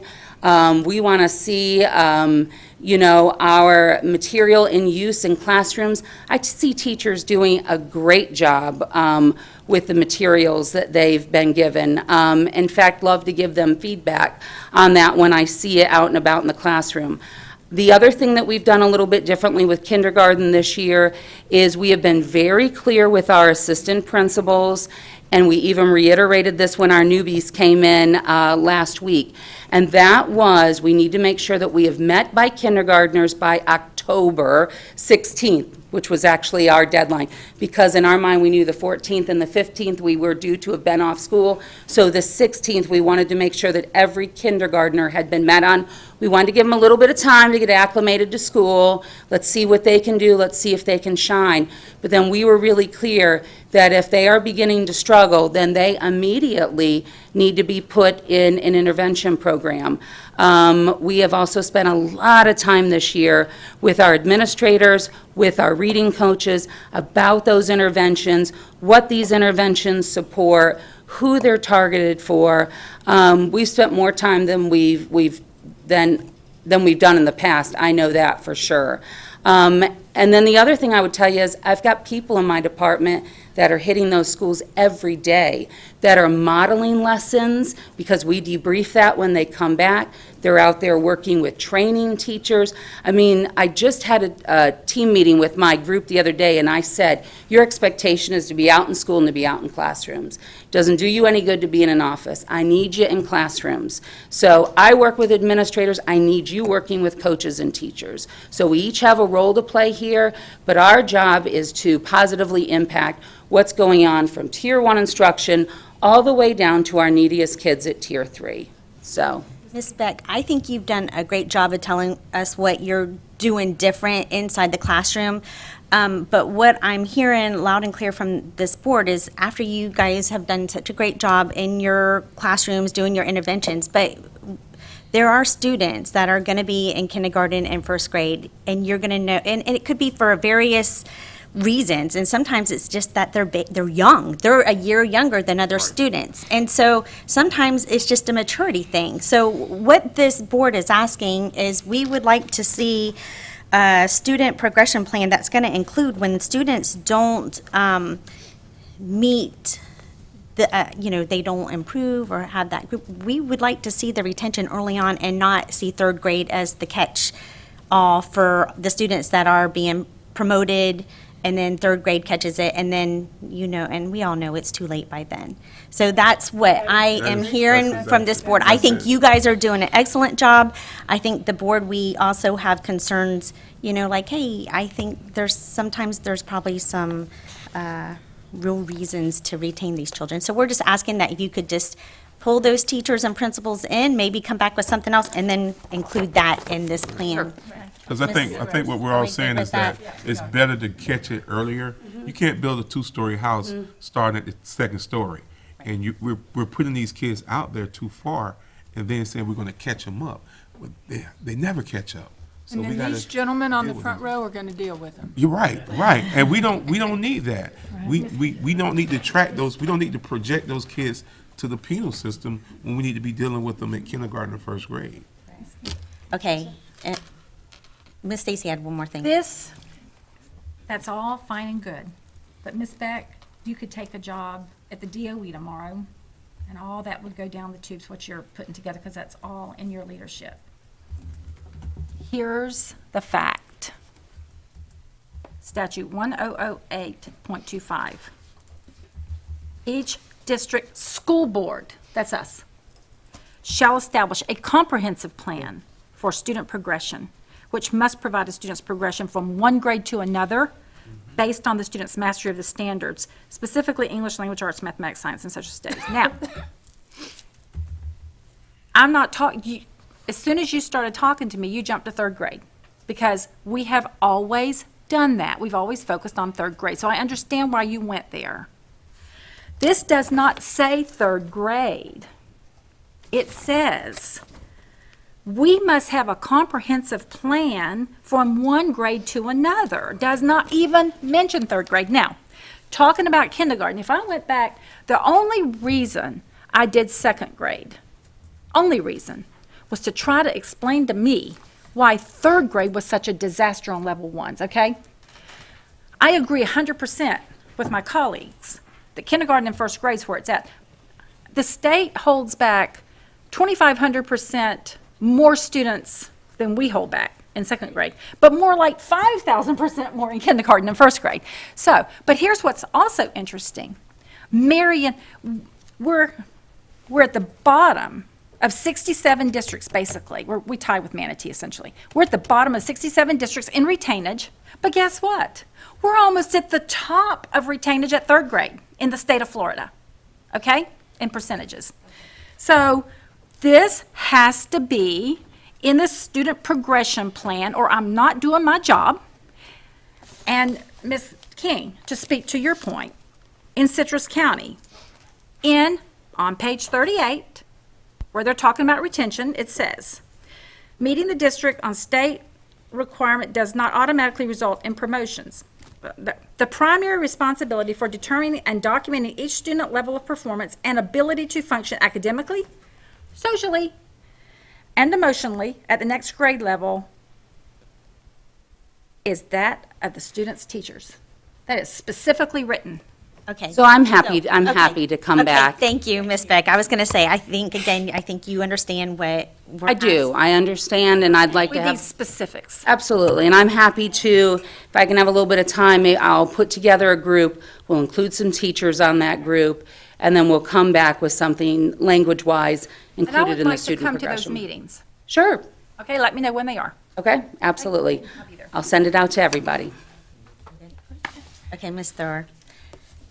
I know you guys are working really, really hard, and I see that evidence in every school that I visit. So the appreciation for what you're trying to do, and I sat through the same board meetings last year. You know, our K-1 data is looking really good, and that's very encouraging. That tells me that what's being implemented is going to avoid this heartbreaking retention in third grade. There's nothing worse for a third grade teacher than to be receiving students that are so far behind, because that third grade affects their VAM and everything else. So we want to make sure that each teacher at each grade are receiving students that are really ready, you know, to be able to take that next step. And I think that we're on track for that. I don't think that. I know it because I visit my schools and I speak with teachers and I see what they're doing and I see that progress. So that's fantastic. I think we're in a gap here. And the gap is that because of what's happened previously and because kids have been promoted, we now have, I mean, I'm just talking in one school, 15 fifth graders that are still having trouble reading basic four-letter words. You know, So my concern turns to what are we doing for them? We had a meeting July 16th to address this very topic. And yet, after being assured that it wasn't needed in those meetings and that, we had this, there's no progress for that. So I definitely acknowledge the challenge. And at the same time, this board needs to be assured that we're moving in the right direction for our youngest grades, but also getting that intervention that you were speaking of that is so critical, because if kids are retained twice, their risk of not graduating, their risk of being in his house increases exponentially. So I believe that we all share the same heightened concern.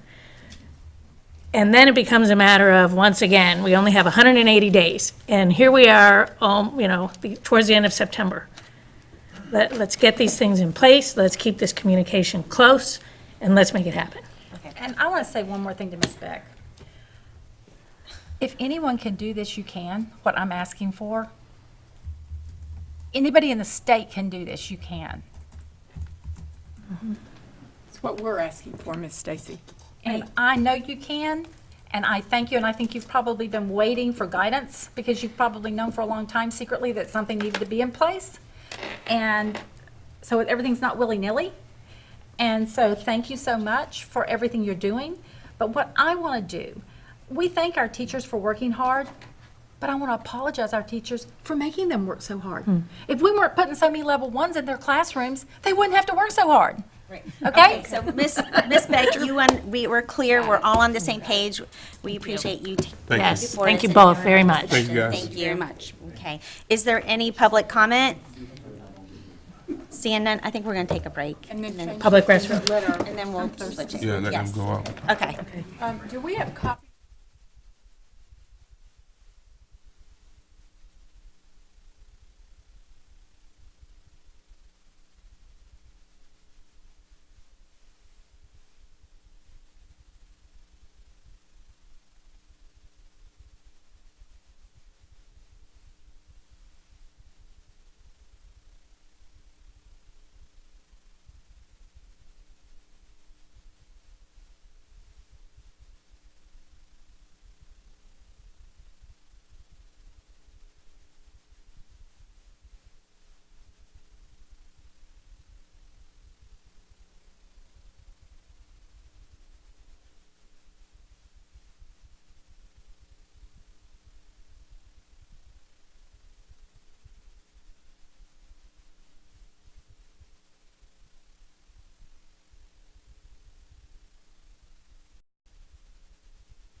Your mics are hot, Mrs. King.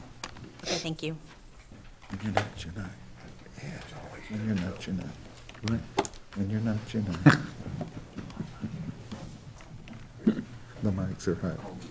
You're telling your age there.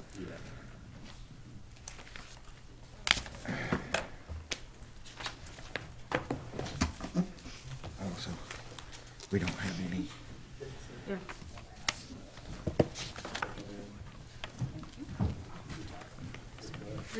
Get any?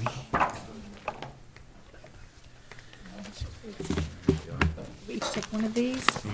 Okay. One of each. All right, yeah, one of each pack? Yeah. You need that. Yeah, I gave her mine. I'm being a blonde, sorry. Oh, because the title's here.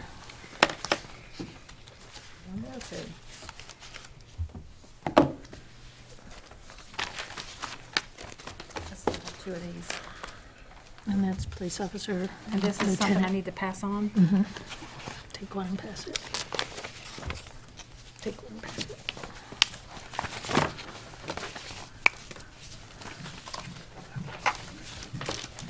So it's a total of four. You should have four. Good? Okay, good morning. Morning. Here, board members, Dr. Mayor, Mr. Gibbs, Ms. Prestipino. We come this morning, we asked them, Wait, before we begin, let me go ahead and, I got to reconvene our meeting. Okay, our meeting is reconvened at 10:49 a.m. And we will be discussing the revised job description, Safe Schools, with Mr. McFadden. all right, thank you again. Chair King, board members, Dr. Mayor, Mr. Gibbs, Ms. Prestipino. Good morning. We come this morning about the revised job description, and first of all, we just want to say that the sheriff is here along with the three chiefs, and we had a little bit of time to talk, and what we want to do is make sure that we keep our open line of communication, and we've been able to do that through the partnership that we have with the SRO supervisors on our campus over there here, Hillcrest. And what we wanted to do is make sure that, again, that there's an understanding that we have a really good relationship, and we don't want this to cause any problems. Our goal here is to work with each and every one of them in an effort to ensure the safety of all our students, staff, and visitors.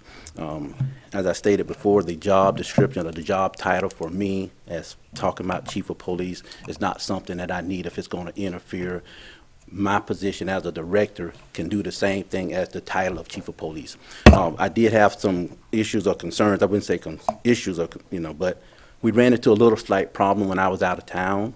We had to try to order some firearms, and we could not order them because the PO, the purchase order, required us to have someone at the rank of lieutenant or above. So we started looking at this idea of really trying to get people with these titles that can do some things when I wasn't in place or whenever I wasn't around. And it also gave us some credibility when we called different agencies to be able to obtain and get information from them. So as far as the chief of police title, please, as a board, I recommend that you just don't do that. Leave it as a director. I'll still be able to accomplish the same thing that I'm doing here, which is to protect our kids. But for the sake of our officers, their title, twofold. Whenever they pick up the phone and call someone, they really need that to be able to identify themselves as an officer within our school system so that they can get information, extract information, as well as for the sake of, since they're in a high-risk position, they can receive the same benefits as the sheriff's office, OPD, because right now they're able to go to incentive courses for free. They're able to do several things that other sworn law enforcement officers are able to do with that title. We're looking at calling the state, and if need be, there is a process where we can go through and leave them in the position they're in or the title that they're in, but we have to go through a process with the state, and the state will have to approve adding school security specialists into the retirement system as far as the code, because right now there's currently not a code I don't think, for that position. But it is for sworn law enforcement officers, police officer, lieutenant, sergeant, that kind of stuff. So where do we fall as safe school officers? There was 3 designations. You had your SRO, you had your school security officer, and you had your guardian. There has been a 4th category added under the Senate Bill 7030, which is now a school security guard. So where do we fall at on this here? My people are not SROs because they're not actively full-time positions in the school system or at the schools. So we are school security officers, which is officers hired by the school board. They're not guardians because they meet the state level requirements because they've all went through the certifications to become law enforcement officers. They've done background checks, psychological, they had to go through this physical. They've met that by their years of experience. And the next thing, they're not security guards. Security guards have certain criteria that they have to make to become a security guard and be school security guards on our campuses. So we fall into one of those 4 categories, which is the school safety officer. So the minimum qualifications that we have to have, or these folks had to have, was just like the sheriff and the chiefs, be at least 19 years of age, be a citizen of the United States, earn a high school diploma, not being convicted of a felony, that whole list of things. You wouldn't have it in there, it's under the state statute. State statute 943.13 tells you exactly what is the requirements for a person to become a sworn law enforcement officer. So the special or high-risk category is where we're trying to keep them at because they do have that certification to be sworn law enforcement officers. They've been through the training, they've been through the experience, and that's really why we was trying to get them as the job title to be officers rather than security specialists so that they can, with their years of experience, their training, fall into that category for retirement purposes and again for open line of communication when they pick up the phone and call someone. For example, today had an irate parent call at extended day, very irate after hours, called us about it, told the person that we're with school security, you can't tell us what to do, who are you, that kind of stuff. But I believe that if we would have called OPD or the sheriff's office and called them and they'd have heard this is officer or deputy, it would have been a little different response. But we're not, at this point, we're not allowed to say we're officers because our title is school security specialist. So, So let me ask you this. Why can't they be school security officers? that's what we're saying, that's what school security officers. Well, this says police officer on the job description. Well, I mean, we could put the job description as school safety officers, not security, but school safety officers are what they are. It's like an SRO, school resource officer. What is a school resource officer? He's a deputy or a police officer. Their title is school resource officer because that's the title of their job, but they are sworn police officers. They're sworn deputies. So all we need to do is just put security officer in front of this? Safety officer. Or safety School officer. safety officer. Safety. If you want to put school safety officer, they'll be recognized by the state as. Is that the language that everybody good with? School safety officer? I haven't gotten a chance to talk to the chiefs and the sheriffs that much. I think that one of the things that we need to do is talk more so that we really, because we work really good together.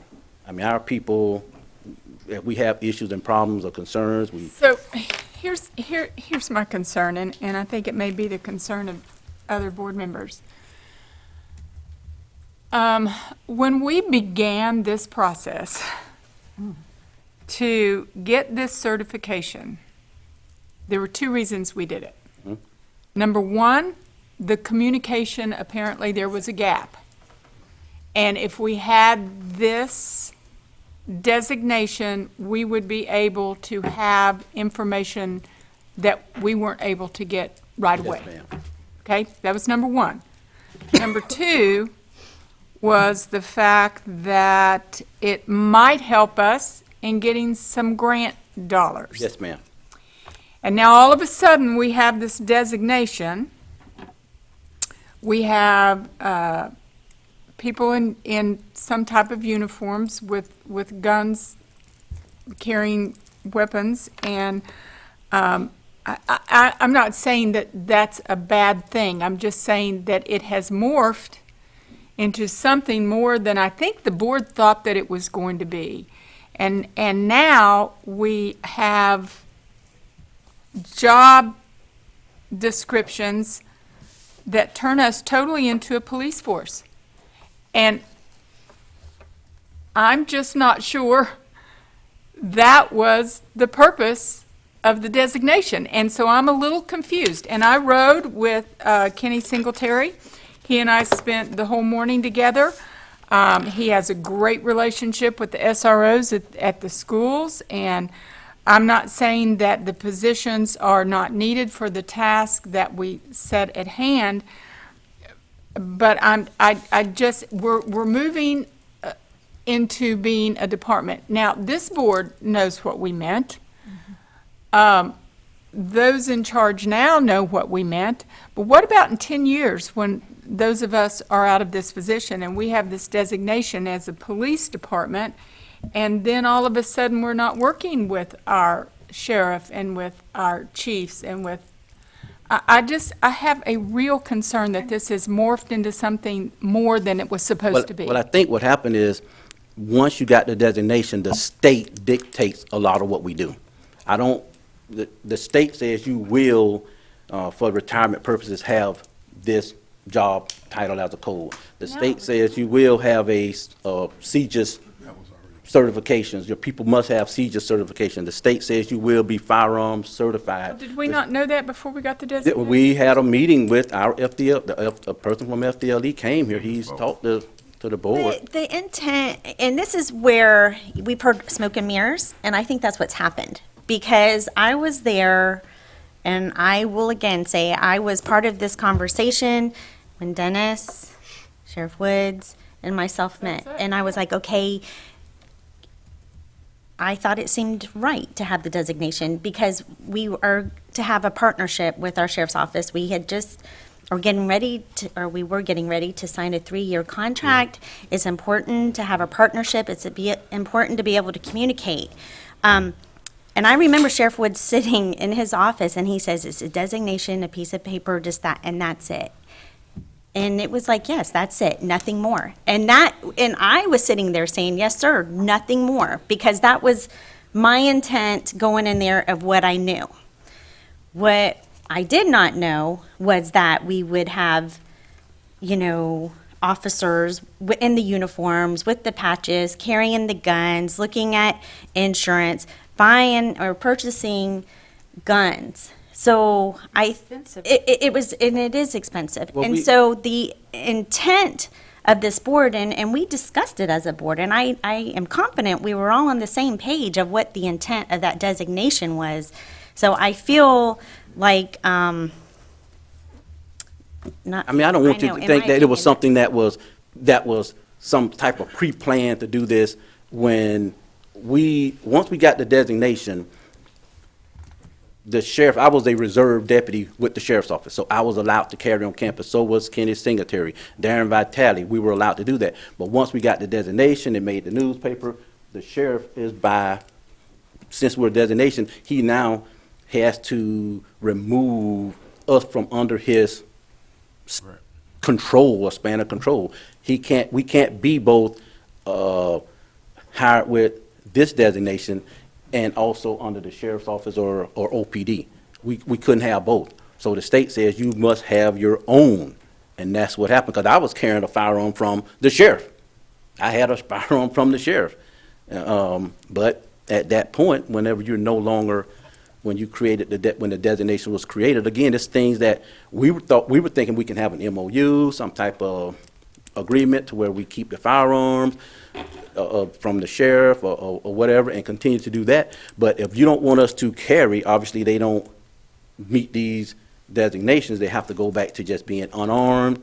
okay, well then I think maybe this board, I can't speak for us, we can have consensus, but maybe the board's okay with them being unarmed and us not moving that and keeping our word what we said, because I know what our intent. Well, and I agree with you, Mrs. King. I do. And Sheriff, could you come on up? Because I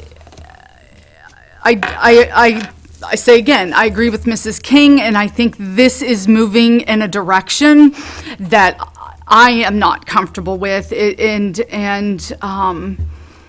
this is not how I saw this happening either. So I've been having great conversation with the sheriff, and he's going to share some thoughts, and I need you all to know that he is speaking for me right now. Thank you, Dr. Mayor, and good morning, board members. Appreciate y'all. First of all, they're here to make sure that you know that we are all on the same page. Chief Graham sends his apologies. He is in Tallahassee for a board meeting. He couldn't be here. That's why Deputy Chief Balkin is here, so that he speaks on his behalf or representing him on his behalf. I don't think that I was unclear of my uneasiness in the beginning of this, of the direction in which this was going, or even having it. You're absolutely correct, Madam Chair. Our conversation, which I pretty much had with everybody in the room, and having the designation and the promise that what it would be and what it needs to be. And Ms. McCall, you're absolutely correct. It's beginning to morph into something and in a direction that I don't want. The creation of a police department, because the way you see it right now is not only has it created conflict or controversy within this room, it's creating controversy within our community. First of all, the direction of a school district creating its own police force is not the right idea. I know other districts are doing it, okay, and it may be their only option, and to me, it's wrong. We here in Marion County, well, the truth is, here's the truth. Chief Graham brought it up last night on the phone. You already have your own police department. It's just you don't run it. You have a school resource officer in every one of your schools. You have a command structure in place on your campus. That's Captain Kelly, the lieutenant from OPD, and the sergeants that are all sole, dedicated to you. So your police agency exists. And I don't want to take away any good intent, but I'm telling you, it needs to stop. The creation of this police department. I think you're going on the wrong level. And yes, Dr. Mayor and myself have spoke, but I also don't want to take away from this creation of the school safety officers. I think that's an excellent idea. I really do, because you and the superintendent and I have a unique thing here in Marion County because we are so large. The reason I have 12 districts is so that each of my community, all of my community, and this entire county can be taken care of.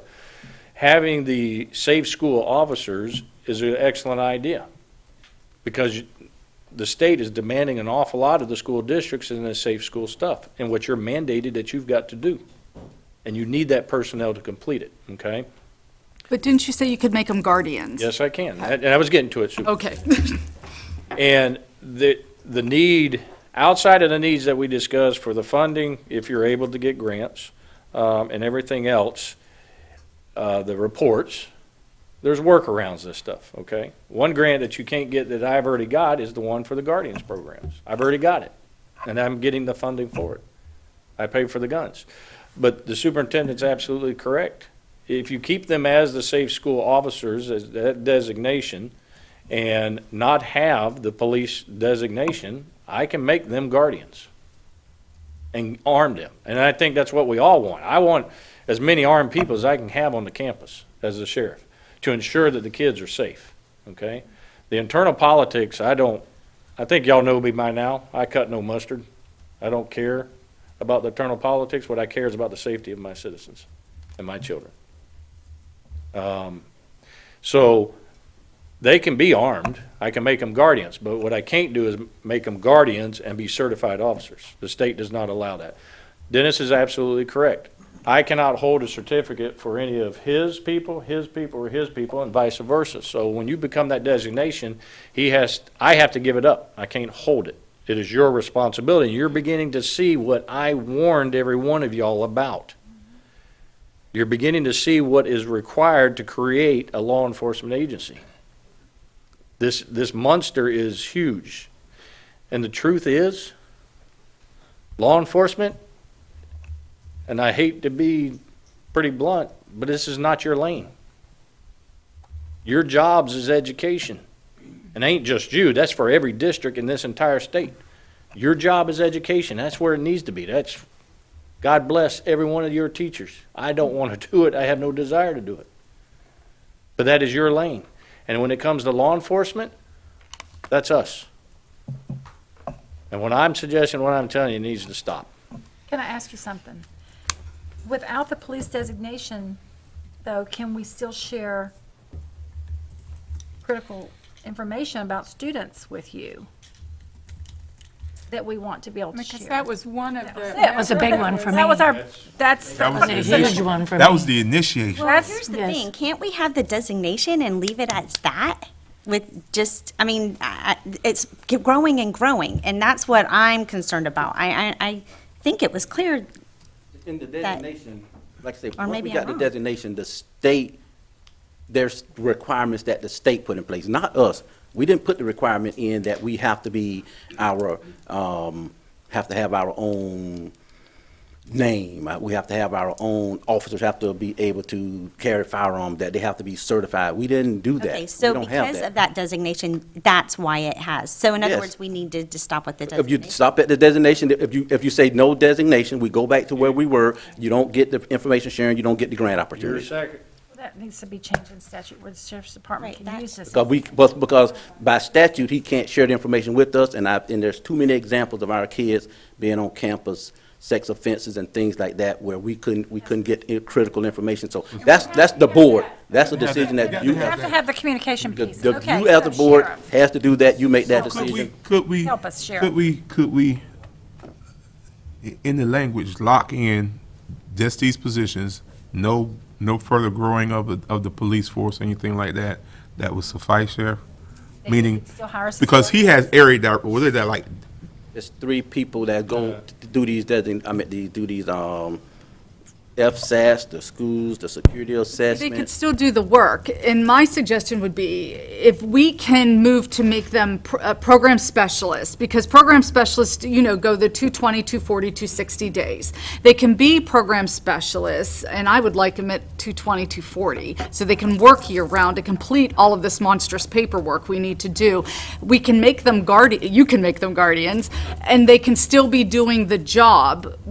And then I think, and I'm looking at Teresa too, the problem, I think, then will take care of itself. Okay, but Heidi, then what can about we the still share communication sharing? information, though? That's the main thing. That's what, That's why we had, can we have the designation? I think, and not have a police force. can we have the designation and not have, or have a police force on paper only? All right, I think the question here is simple. I think you can set it up so that Dennis, as the director, is the only, it has to be run by a certified law enforcement. Right. All right, he has to be in charge, so you have to have one. Okay. Dennis can be there.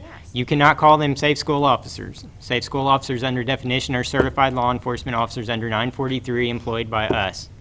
I mean, that's what, they would be employed by the police department if you call them safe schools officers under the statutes. All right, they have to be law enforcement. If they're guardians, that's another category, that's fine. I think you can employ them, the school board can employ them as guardians, and he can put them through his program. and then we So, would I have to mean, that call would be them fine. what? They would be guardians. It would be guardian. That would be But I it. mean, what would their job title be within the district? You could still call them a safe school officer, or not safe school special, are they specialists now? They say right here, safe school specialist. So, that, you can still call them that. They cannot be the certified law enforcement title under We statute. can't be the one that holds their certification. Right. You can't hold a certification. And they wouldn't have law enforcement authority or anything like that. And we But don't need that. Dennis has to have it, but if you're gonna keep the designation, you have So to have then the somebody sheriff. running. I still don't understand why we need the designation. The communication, Information sharing. Because Can't there information just be one sharing. person, which could be Dennis, correct? Yes. What? So just one person, Original which would be reason. Dennis? No. I- Help me understand this. I'm FPLE has a whole lot of rules, okay, when the creation of law enforcement agency. Alright? Do you need the designation? No. There are some drawbacks, okay? There's drawbacks on both of the sides, and that's what we do. And all of us have gotten a way out, which drawbacks are outweigh the other one, okay? The designation, to a certain degree, yes, I can't just arbitrarily give certain reports and information over. that I can give to fellow law enforcement agencies. Right. Okay. That exists. Right. But how many of those cases do we actually have? Is it overwhelming? It only Is that a takes major one. issue? Yeah, it only takes one. It Yeah. only takes The one. kid down in Broward County. Correct. Plus But I others. bring back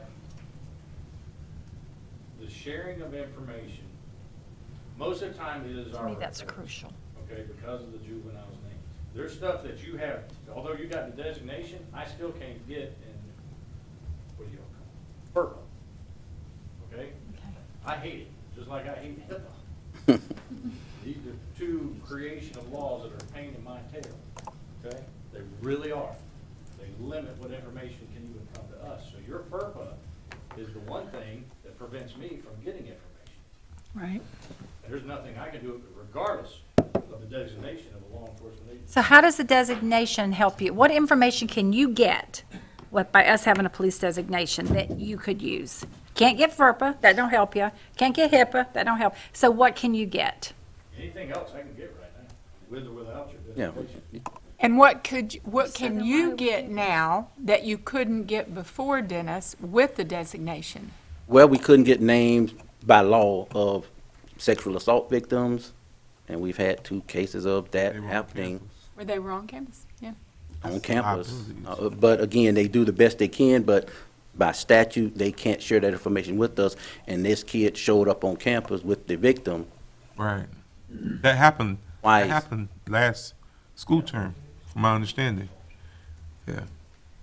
Where the victim and the perpetrator were on campus, and we didn't know it till After he had So- sexually Yeah. assaulted her the second came time. back. But the police designation, because of that, you could have gotten that you could get that? All right, let me ask y'all something.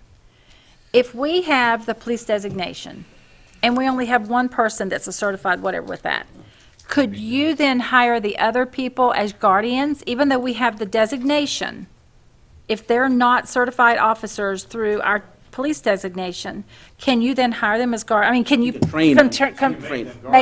make them Okay, As long as so. you're not a sworn law. Okay, so then the police designation, then we could keep, because it helps Dennis get the type of information he needs, but we just don't have any employees under it except Dennis, and everybody else under it answers to the sheriff as the guardians, correct? No, they would be district, my I understanding mean, they would be is they district people, but as district far as employees. guardians, you would control that, right? He does the sheriff guardian- does the training, does the training. You would be in charge of the guardian training and everything. Well, let me ask you, why do you need the names? I need who? Why do you need the names? Why do we need the what? The sexual assaults that you just gave, why do you need them? Just keep those kids separated so we don't put them in the same Classes. The captain is classes. there for you. The captain can take care of that for you. The captain can walk to the superintendent and say, hey, look, here's what we've got. This is who it is. You don't need to put them together. So how come they can give the name then? I thought we were just told you couldn't give the names. But your Paper. employee can? Oh. So so here's what I'd like for us to think about, is because the communication, and if there is grant dollars out there at some point that we can get, I like the idea, let's keep the designation for now, let Dennis Be the only be the one. only one, keep the others as school district employees, as safe Guardians. schools specialists, have them go through the guardian training, and they can still do the jobs that they were hired to do, which is going out and doing those risk assessments and all of that. Won't stop them from doing that, and see how that works. Will they have to go through the guardian training? I understand that they're, Exemptions? Are there- because they're sworn law enforcement officers, do they still have to go through the guardian training? They Even if they're, got certified this week, I believe. no, they've been certified Been for, certified for years. you know. Regardless of being certified or not, you would have to go through the guardian. Okay. And Ms. Boston Ellis, then would we not have to pay that expensive retirement on them if they go back to that designation? You don't pay that. So that would save us money there, because we wouldn't be paying that Special risk. extremely. High risk, special high risk, yeah. Okay, so there we're saving money already. Is this correct? Sure, I mean, so, does that make sense, and that's correct, if we just have the designation, keep Dennis, and then there's no more of these hiring our own? I mean, I don't want to, But it goes back to what Mr. Call said. Your door is still open. not if we make a policy, not if it's on paper with a And very policy. clear. And very, very clear. Then they have to follow policy. And I don't want us to, with all the school safety that's such a big topic nationally, there could be some grant dollars that come down the road that we don't even know about yet. And if we have the designation, we might be able to get it. So, I mean, I don't want to take it completely away, but I don't want it to be what it is right now. Because we don't know what that's going to give us, money-wise down the way. And I don't see why just having the designation, and we will make it clear in writing in a policy what this is all about. For grants, for information sharing, and that is it.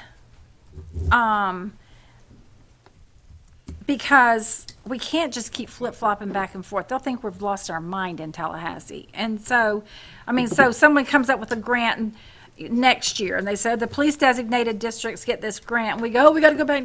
If we just have it, I don't think there's a problem with just having it.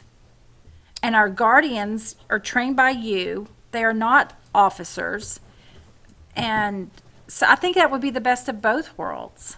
Dennis, did you say that the FDLE requires the other, what has happened? Did you say that at the beginning of your presentation? Well, once we became a police designation and they were hired up under me, if we hired them as officers under the designation, then they had to go through this here whole. So if we hadn't hired them, we didn't have to.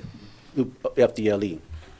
But they couldn't be guardians, or they weren't guardians, and we couldn't be reserved because we couldn't They were fall up hired under. by the school district. Right. They're hired by under the police department guys.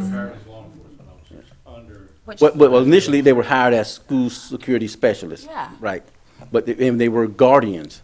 But once the designation came through and the sheriff couldn't carry me under his umbrella, then he obviously takes his firearm. I have to buy a firearm in order to be sworn. Mr. Gibbs, say again what you said. Understand. As far as, you have to, if you're going to have the designation, it has to be operated by a certified law enforcement. Okay, we got That would be one. Dennis. That's Dennis. The rest of them, I think you can hire, the school district can hire every school districts around the state are hiring specific, like, full-time guardians. So they're going through the guardian program. I think you can set that up so that it is, It just runs the guardians through the sheriff's department. well, they just be school district employees who are certified guardians by They the, still report Through to him. Dennis? Could he? that's up to the district. I think the district can determine where they're going to fall. They won't be certified law enforcement officers hired by the school district. I think that's your That key should be- designation. I'm assuming the sheriff can still carry those who want to remain a reserve status if they aren't our law enforcement, correct? Well, we have guardians, and they don't report to the sheriff, but he knows who they are, and he ensures. They report to him for training only. Well, That's what I mean. He carries their certification. Yep. I have control of the certificate. Right. Any way to keep it, it is in my control. I really, this board member doesn't have a problem with just this designation and only one person and making a clear policy, this is our intent for future board members to see, and that the sheriff trains our guardians, and these new people can be that guardian and a safety specialist. And I feel that's kind of the best of both worlds, so that we have that title, just in case a grant came through or something. And Sheriff, you might would hear something, oh, there's a grant, y'all have got that, like to work with one another on that. But we would have no, and another thing I have a problem with that brings me to tears. When I was listening, I was about to flip out up here when we were talking about officers. I just dropped my glasses, because if a parent comes to an elementary school to see her principal and an officer shows up with a gun, that is the most intimidating thing of all. I don't want that to happen to our kids. I don't want parents to be, They on every campus, Ms. State. but they shouldn't be showing up all the time. Every time a And I just, like you said, if you called and you say, they don't listen if we say we're a specialist, but they listen if we say we're an officer. I don't want to weaponize our school system against the parents. I want the parents to know that we have a sheriff's department and we have a school system.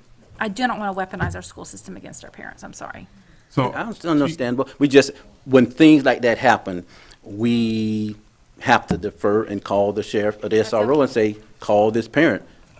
Well, then mean, if I don't whether they like what can or they- happens, I'll call the sheriff and complain to him if the deputy overstayed, if a parent calls me and that deputy took too much whatever, I'll call the sheriff and say, we have a problem at this school with your SRO, I need you to investigate it. That's all stipulated in the contracts. Right. Between the Right. superintendent and myself, and along with Chief Graham and Chief Holland. The contracts clearly outline that, those steps where we will and won't do, in school business in regards to that. Guys, from day one, that's all I heard. People calling, telling me that y'all create. That's Well, all I this heard. should take that way. Well, I would agree. I want to believe, okay, I do. I want to believe that it would, but you know what, but in even, the beginning, because I'm all about cooperation. right. These three guys sitting behind me wouldn't be here if I didn't already build this relationship, okay? And I spend a lot of time building relationships in our community. I really do. And in the beginning, that was my hopes, is giving in. I don't want to say giving in. I understood the need, and what you're saying is, I don't necessarily disagree with it. But at this point, and what we've had, and there's a whole new other thing I'm having to deal with that's similar to this, but is because of what's being occurring, I'm telling you to stop. Okay, if you're against it, then I am, because I'm going to hold true to my word, because I think what happened was deceptive. That's the only word I can come up with, and I gave you my word, and it took a different turn, and if you're uncomfortable, Sheriff, then I am, and that's my stance, so. Well, I'm uncomfortable with where it is right now. There's no doubt, and you and I have had that conversation. I would like to keep the designation, keep you the only one, make those others, that's not a police force, make a very clear policy that that's what this designation is for. and that it's to receive grant money. We can't, just because it's maybe making some people uncomfortable, as a person that's responsible for meeting our budgets, I can't let go of something that might bring money to us. And I mean, that's my responsibility, is to financially support this district. Now, I'll be gone in a year, but say in a year or two, this school board, y'all are all going to be here, because I'm always going to campaign for all of you. You're all going to stay elected because you're wonderful. So, what I want to do is, y'all, maybe in a couple of years, I'll come back, maybe stand on that side of the podium and say, hey, guys, this isn't really helping us in any way. We've got no grants. The sheriff is still uncomfortable with this, and maybe at that time we can give it up. I don't disagree that Okay. if it's not giving us anything that we think it's going to give us, we don't need it. We'll just do a trial run. Let's We're try going it. to do a trial run on this. We'll have a policy, and I promise you, I will come stand right where Mr. McFadden is and speak to these people at that time, and they'll all still be sitting here. There'll be somebody new in my seat. Miss Allison will be sitting here. And so I got that all planned. No. But anyway, Miss Thrower hadn't said anything. What do you have to say? We have to make it very clear to the community what we're doing and why we're doing it. There is a ton of confusion out there, and if we think we're confused, think about the folks that aren't privy to all of this and following it the way we've been following it. So that's my first thought. My second thought is that this was all born out of the fact that just one person was not going to be able to do all of the, handle all of the mandates that are coming down from the state, with all of the safety assessments and that have to be done every month, and this is an evolving process. You know, we never had to deal with anything like this before. So in some ways, it's understandable why there's confusion, why we're struggling with this, because no sooner do we come up with a solution than they're going to meet again, And they change and they're going to change it, and then we're going to have to come back together and work our way through And that. at least we'll have someone that can sit and talk to them. Mr. McFadden can be on that side, keeping the sheriff informed as to what's happening over there.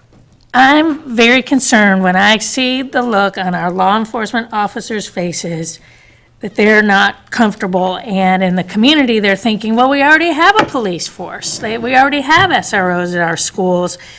You know, they need to be collaborating but not duplicating. And who's reporting to who and why? While the idea, I believe, makes sense, what you guys are proposing, I just don't know that it's really that simple. And I'm not seeing that look of reassurance coming from the folks that in the end, when we call 911, it's on you. And you're right, Sheriff Woods, we're educators, you know, and lanes are lanes, and sometimes you have to pass, but you need to do that with caution. So, Well, and I- whenever there's a phone call, we don't have radios, we don't have a dispatch. Anytime a phone call is called on 911 or to the sheriff's office, we don't get those calls. We don't get involved in that whatsoever, none. That is the sheriff's office, Ocala Police Department, Bellevue, Dunellen. We don't get involved in any of that. However, when it comes to the site assessments, if my officer, one of my guys, a security specialist, is at Forest High School, and somebody come on that campus, and he or she happens to be there, you have a second person that could defend that school. But we don't. Do it as a guardian. Well, yes, I'm not saying you Program can't. specialist I'm and not a saying you guardian, can't and do we it as don't a need a guardian. police designation for that. And I don't understand, if the only problem is the communication, why can't that be put in the MOU that we sign every year? State statute, I mean, that's on, I mean, state statutes. There are certain laws we can't get around. I mentioned the two, but that's on your side. It's not my, well, HIPAA ain't y'all, there's nothing, but, FERPA's y'all's side. There's nothing I can do about it. unless a release of information is signed by the parent, which a lot of times they won't do that, but a lot of times they will, and you want to get it early when a kid is showing signs of Never gonna get around it. disturbance. But your school assessments, you don't need a designation to do No, that at all. Right. Okay, to do what the state's requiring of these school districts, you don't need a police designation to do that at all, okay? Is the cost worth whatever reward you're trying to get? How much is it costing us? So, I Just, mean, like, we just had dinner. just retire, just whatever the high-risk retirement is for the officers and the officers. That's if we keep the officers. Well, and then also, which we can talk financial, and financial is important, but there's also a key important called trust.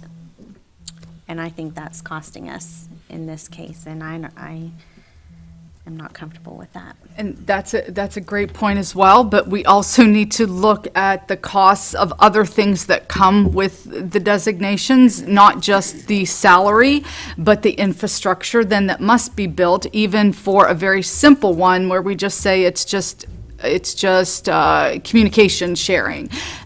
I do not support it, Wait a minute. and I'm not going to I mean, recommend. I'm lost, Dr. Mayor, because I'm really lost. Because it seems like we putting Dennis out there on the ship by himself. Yeah, and because- he wasn't out there by himself. But not there So by don't, myself. please don't go that There's been some direction, because I'm not conversation. seeing What direction that. is that? It sounds like Dennis just took the initiation and did this on his own. We all talked There's about a this. trust factor with me. So there's a trust I have a factor, problem period, with with that, us having this standing before the board, conversation. that- Now, if we want that I to purposely kill the done this. designation, kill the designation, but let's not kill anybody credibility in this, because we all talked about I this. won't allow Mr. McFadden to be a scapegoat of anything. Yes, not that way. Period. Not that way. Now, if There you was a lot want of to get discussion rid of the about the designation, get rid of the designation, and it but just don't kill wasn't- anybody's credibility, because we talked. We all talked about this. Well, It was there okay. miscommunication. And I can say it was a miscommunication, but we're not going to kill anybody's credibility, because, again, that goes to trust. Now, let me ask you something. Right, because I mean, I keep hearing this thing about trust, like I planned this to do this, and I feel that's not how this, and it's like it's all coming on me. Yeah, that's what I'm And hearing. we had this conversation, and even if the conversation wasn't where it was totally clear, I'm not here to snowball anybody at no time, but it's People very, cannot- No one can defend theirself. Let us defend you. Okay? I'm We're waiting for it. 100% You don't have to defend yourself. We'll defend you. We think you're great, so is there any grant money tied to this? Now that it's all said and done, is there any money tied to this police designation in reality? We're looking to get, they told us they'll know by October. They will share with us by October. We put in for a $500,000 grant. It's a very competitive grant, but we also sort of piggybacked off of with Ocala Police Department to get some communication, because right now, the biggest problem when you have a situation or incident is what? Communication. So we're looking at trying to purchase bi-directional amplifiers, repeaters, whatever it takes to get in our schools, so that when the deputy is in that school and he keys up his mic, like down in Broward, no communication. You saw him walking around, say, I can't hear nothing, I can't hear nothing. We're responsible for trying to find some type of way of getting communication. Where does that come from? We have to put in for grants. We have to try to apply for these grants. And these bi-directional amplifiers or repeaters, the sheriff probably can tell you how much a repeater is, but I know a bi-directional amplifier is what, $10,000, $12,000? We got 50 schools. None of our schools are.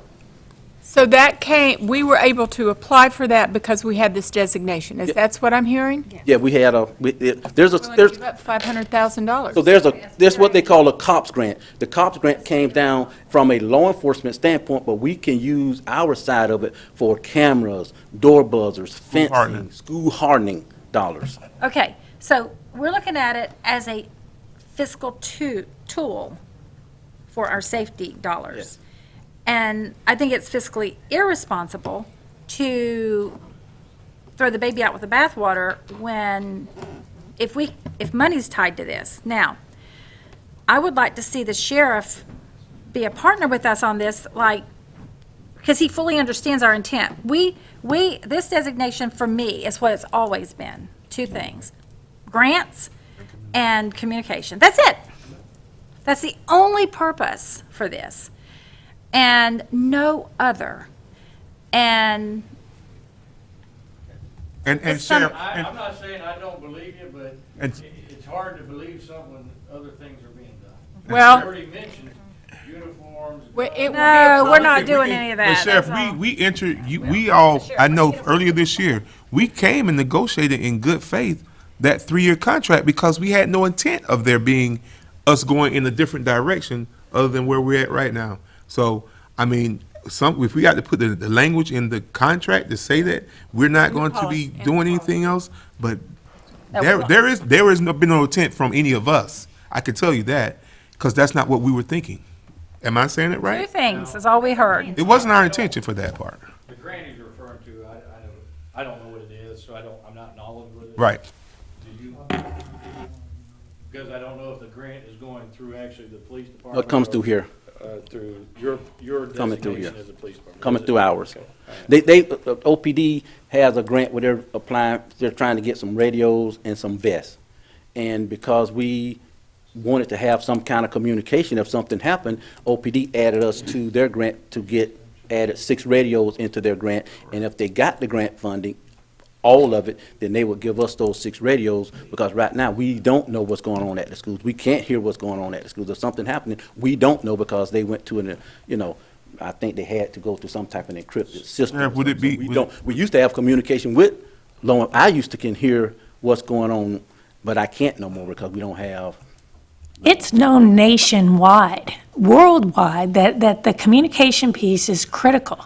And it would seem to me that very quickly, The legislature's going to deal with that. yes, because for us to be even thinking about scrambling for the basics when as kids' lives at stake, that's a dynamic that can't stay the same. But we had. I would like to think that Last year, grant funding, we got $100,000, if I'm not mistaken, but this year, Boston Ellis can tell you, it dropped. So every year, that's what they're gonna do. They're gonna drop the funding. It's not gonna be the same. Thank you, Sheriff. you got What Mr. McFadden is referring to is we got the hardening grant from DOE in Because of the 1819. designation? It was, no ma'am, all school districts. All school got that. They received Marion County received 1.4 million. For 1920, we're only eligible for about 750,000. And if you recall, I shared that with you during the budget, that we were anticipating, but we had been told it was going to be half of what it was last year. And we still have a lot of fencing to do. So, Mr. Gibbs, can you immediately get a policy together that we can begin to look at to make the sheriff and all of our chiefs comfortable with the situation and with where we are? So that is school board policy, and we cannot divert from what the policy says this designation is for. Can we get that done ASAP? It'll take rulemaking, which is about 40 to 60 days. Okay, well, we can do Well, that. whatever it takes. whatever it takes, let's get this in place to make. Hey, Sheriff, Well, Chief Holland, are y'all here? Well, I We was haven't just heard gonna from y'all. say, I just heard them say they're not comfortable, but then I'm hearing the board saying we're gonna make them comfortable. One of the things that, Can you please come to the podium? Thank you. I'm a small town police chief. I've got 15 officers. Chief McQuaig, he's got less than I do. It's very expensive for us to stay in business, not with just officers, but the infrastructure that it takes. The constant monitoring by the Florida Department of Law Enforcement, the systems we have to place to keep doing the reports, even though we don't have the crimes or deal with some of the people they want these reports on, we still have to submit these reports. It doesn't matter if we're a one-man police department or a 15-man police department. And if you look statewide, smaller police departments are disappearing because it is expensive. You know, small governing bodies can't afford police departments anymore. So that's the only thing. I mean, you look at the money you've already spent: guns, uniforms. You're looking at another $60,000 for communications. I'd much rather see that money spent on those kindergarten and first graders. You know, it's just, I don't want anybody to be blindsided by this doesn't cost money. I mean, you've got to have servers in place for your computers to make sure his data's secure. That gets inspected every 2 years. You know, there is a cost involved in the police department, whether it's just a designation or whether you have the officers. So that's I'd like to on. know exactly what the cost is for a police designation. I can get you that information. And as far as we don't do reports because all that, Bellevue Police Department, Dunedin Police Department, Sheriff's Office, we don't have to have the servers as traditional law enforcement have because we're not running David, which is a driver's license application through the state. Not just David. CJIS, FCIC, NCI. We don't have to have any of that because we keep everything on the lock and key, and we've talked to FDLE, and they say as long as you're not doing this, you don't have to have certain things. You don't have to have all of that there stuff in place. And I understand what the chief is saying, and nothing is going to come at no price. Nothing. That's But not if free. the opportunity to get $500,000 compared to spending $50,000-$60,000, I think anybody would take that. At least give us the opportunity to see how this grant process goes. And that's We what know I'd yet. like to I do. mean, it's I mean, not- I feel like, I think that I'm basing decisions on people's feelings is not they know me better than that. The fact is, if there's going to be money tied to this, and we have been very clear that we're here, it's for two reasons: money and information sharing. That's it. And if the money doesn't come through, then I'm all for dissolving the entire agreement. But I would feel very, very, like I failed my taxpayers if we dissolve this today and we could have gotten a grant in 6 months. And I hear from my school board member friends down in Collier and everywhere, oh, we got this $500,000 grant. And I'm like, oh, brother, because I think we need to think this through. We thought a long time getting into it. We've already backed down. You know, I never knew what was going on. I didn't know with the police uniforms and all that coming. It was just whirling over my head. Information and grants. Got to get back to why we did this. And that's just a fact. If money's a fact. And so I think there has to be a compromise everywhere where our kids need money. We can't meet our budgets as it is on school hardening and everything. So I want to back it off to one person. Guardians are trained by the sheriff. We don't have police officers. We don't have uniforms. And I guess would their guns be hidden like all guardians, like in their, I don't know. Would the guardians hide their guns just like the Be regular? concealed. Concealed? instead of on the hip. You're not gonna be any different All of that. than your current guardians, right? And all of that.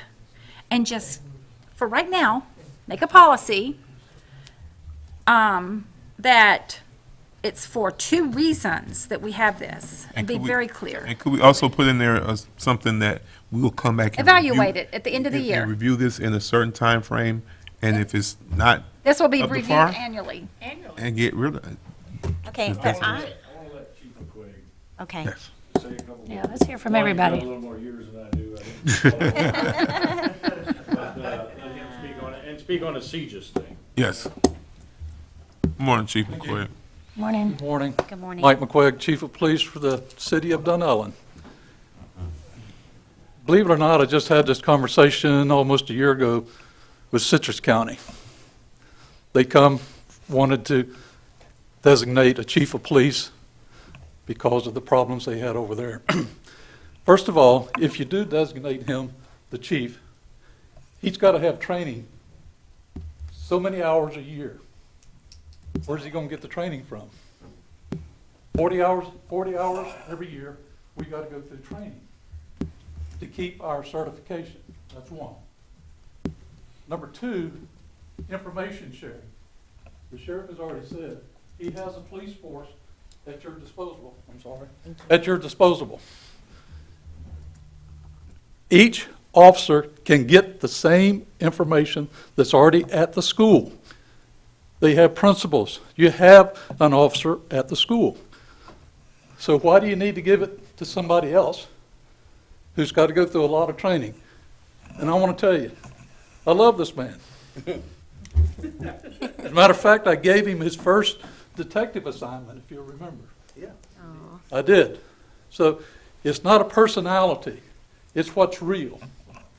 And what is real, you do not need this man to be designated as a police officer when you already have a police force to go through the training that he needs to keep his designation as a certified police officer.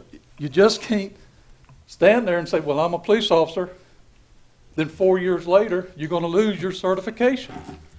But be honest, Chief, the training is online and it's free. 40 hours online, free, okay? And then I just got certified, I just went and qualified at the range through the FDLE qualification, which is another mandate, one of the mandates. So the 40 hours, in all actuality, is no more training than what anybody, 24 hours of online training is free. Like a teacher's. And that's every Where 4. that free come from? It ain't free for me. Go online and it's, I mean, it's Free not, is it's not free. thousands of dollars. What about communication during a crisis? You have the communications and the information sharing is already in place. You have the school resource officer who can receive the same information, well, they will receive the information on sexual predators or anything like that. I'm talking about during, God forbid, a real crisis, the encrypted radios versus the non-encrypted radios. Absolutely. How do we overcome that? You don't. If you can You don't. That's why the SROs are there. You can't. That's their job, that's their purpose, the communications. And if there's communications between him and any of your staff,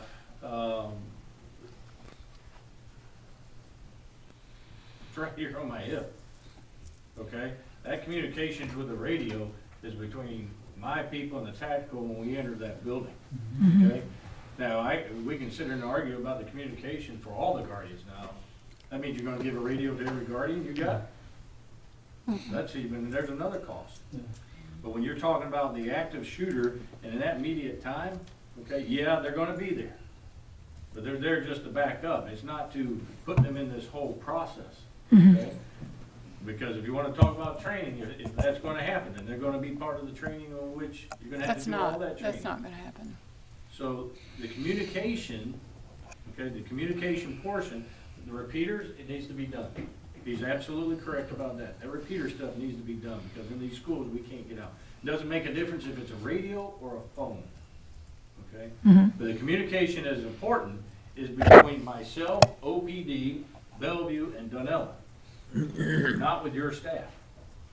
Because Right. we are the ones technically going in to take Right. out and eliminate that Right. threat. Right. So that's us. Has nothing to do with y'all. Right. Now, the other communication, I'm assuming, is a communication of these reports. And I've already told you, although I cannot hand you a physical report, okay, my SRO, that captain, or OPD's lieutenant, can come to you and tell you that these two individuals cannot be together. Now, they may not be able to give you specific reasons of why, but I'm here to tell you, they're not just gonna arbitrarily tell you to separate two kids. That's not our job, unless there is a specific reason. That's what I'm telling you. But if we have a police designation, he could get the written report, right? Why do you need it? I mean, Because let me- what, let me okay, explain- if you retire from sheriff and somebody else comes along in 10 years, you know, I don't know. I mean, do you need that information? Why do you need the information? Is there a specific reason why you need it? I Are don't you know, the one maybe conducting- Parkland would, are maybe you the one Parkland wouldn't have conducting happened the had they shared investigation? information, I don't know. When we get copy of the reports, they are redacted. Redacted. Information is, you know, and right now, we need a copy of a report. Right now, we send it through records for the OPD and the sheriff's office, and we can send that request through email. They'll send us a full unredacted copy of the report. And you know- In the past, when we send that, it's Unredacted redacted. We don't have the information, the names of the kids, the date, we don't have anything. And I know I can't call the SRO and say, hey, can I get a copy of the report? I mean, I should be able to, but maybe the sheriff needs to talk to his folks, because right now we're being told, same thing, that we have to, what's that? Communication? What is that? This is what is in one of your schools right now. What is that? See, can't see it. Oh, I'm sorry, my apologies. It's a gun. So it was taken care of by one of mine. Oh, my goodness. Osceola. Flare gun. Right over there. I think we need to keep the Okay. designation. I do too. Okay. I'm not here to tell you what to do. Okay, so this is what I'm hearing so far from this board. I think there are 3 members that want to move forward with this designation, so we're going to ask Paul to please come up with that policy making. I also want to ask, I hear a lot about us saving monies on grants and stuff. I do want to know how much these positions have cost us, and, I mean, we're talking about risk, pay, I want to know how much everything has cost and is going to cost. And I also noticed on one of these job descriptions, there's even a pay increase already on one of these. We're going from, on our investigator, we have a pay grade, district specialized from 68 to 70. So I would like to know how much all these positions and what the total cost this is is. moving I don't think forward. this is moving forward I at think all. we're over These aren't this. moving forward. None of this is moving forward. These aren't, no. Not this. Only one position. Okay, So that part is mute. okay. So I would think- we be going back to, they be going back to the program specialist position, or what, or the safety school Right. specialist? Well, yeah, Leave them exactly as they are. As they were. And I'd really, if we're getting no grant dollars, and there's no grants out there even to apply for, we need to reevaluate this We need at to the look end at of the this year. next year and see just kind of what's happened. And so I would say it's on life support, okay? Sheriff, this is on life support. If money is tied to it, that's what's going to keep it alive. If there's no money tied to it, when we examine it next year, I will vote to dissolve this. I consider, Talk about money, you're walking down a slippery slope.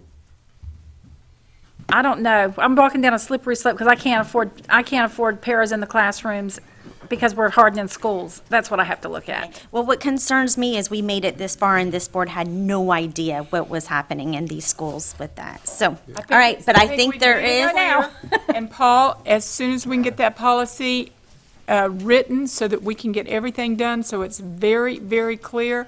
I don't like to leave money on the table. The only reason I'm doing this right now is if there's grant dollars out there because of this designation to help us harden these schools. I'm going to Bellevue Santos. They're right on 441. There's open, so if there is money out there to help us, that's what I want to look at. But for the record, Sheriff, we will not, what you're hearing here is what it is. there will not be anything deviating Absolutely. from what we're saying here. Absolutely. And by you coming here today, we have shut And down I the appreciate you coming, entire- all of you, Except. Chief those two McQuaig, Chief Holland. I So we appreciate have you guys. respect you, we trust you, we agree with you. We have shut down the uniforms, the guns, everything's going under guard, whatever, however the guardians It do. goes back to you, Chief, Sheriff. The only reason that we're keeping this is in case we can get some school hardening money out of it, okay? And maybe make it a little easier to move information back and forth. But you guys have convinced me and this board that you know best. There's just this one thing as a school board member elected by the people that I think I know what I have to do because I'm fiscally responsible for this school system and you're not. Before you go, so what are, since we were talking about job descriptions and job titles, what title are we going to have for Mr. McFadden, Dr. Mayor? What is it? Director? Is it director? Because we want to be clear, so all of these things are not confusing to the public. Joe Callahan is here, he could put in the paper what it is today, and, because we need to make sure it's right in the Star Banner. We need to make sure says everybody know. Right here. It Director. says the Director of Safety and Security, and I don't think we need to you good with deviate that? from that. That's what he currently is. That's what his current title is. So we have That's what he's accomplished- known as in You the guys have community helped us already. accomplish a lot today, thank you. And in a year, if it's not fiscally responsible for us, Turn the sirens on and let us know. Run code on it. Thank you. Thank you all. Thank you, guys. Thank you, guys. Dennis, thank you. Yes, Yes. but again, I just want to, on record, that this was not something that was pre-planned by me to manipulate this board, manipulate this You don't district, this administration. It wasn't none whatsoever. Trust, credibility is so important to me. When it is, I wouldn't say challenged, but when people even get the idea of me doing something underhanded, it bothers me. And Yeah, and it bothers me too, Dennis, You know. because, when I go in and ask the sheriff saying one thing, and then it comes out something totally different, and I'm not putting the blame on you, because I know this just didn't happen by you and yourself, but when I go before a sheriff and give my word and say one thing, and then it's not, that doesn't settle well And with me, again, and a because lot your of it. word and is, a lot of it. Sheriff, again, Yeah, one more was thing. Actually, Here he comes actually back to the steered by front door. mandates of. Yeah, they all come He had back. another thought. He had another Nothing- thought. okay, Chief, we're back. Chief Balkin brought up a good point when we were walking out, and I'd like for Chief Balkin to. I want to make sure everyone gets heard. Sorry to interrupt and walk back in here. Good morning, Board, Madam Chair, Dr. Mayor. Mike Balkin, Deputy Chief of Police for Ocala PD. I talked to Chief Graham about this meeting yesterday, and his apologies for a state obligation. He couldn't make it out of Tallahassee. But, in the end, our stance is this. Frankly, we don't care what titles are given to anybody. That's y'all's business. I reminded the sheriff on the way out, I'll say this, and Ms. Thrower, you made the perfect point this morning about the information sharing. I don't care if it's a hot wash that we do on a SWAT call out, on a bank robbery, on the Forest shooting that we all responded to. The main problem in all of these incidents that we respond to, the sheriff and the police departments, is always communication. When there's a problem on the hurricane development plan, I don't care what it is. What's the biggest problem? It's communication. But I'll caution you and say this. If you're going to call somebody a police officer under your purview, a police chief, director, I don't care what it is, if Mr. McFadden is available to obtain CJI information, criminal justice information that's sensitive and releasable only through law enforcement, he's got no more ability to communicate that with your principals than my SRO does. Understand that. If he's a police officer, it doesn't matter who, he can't give that to you. He can't give that to your principal any quicker than my police officer or his deputy sheriff can in the school. So I just wanted to be clear, because I don't know if everybody understood that.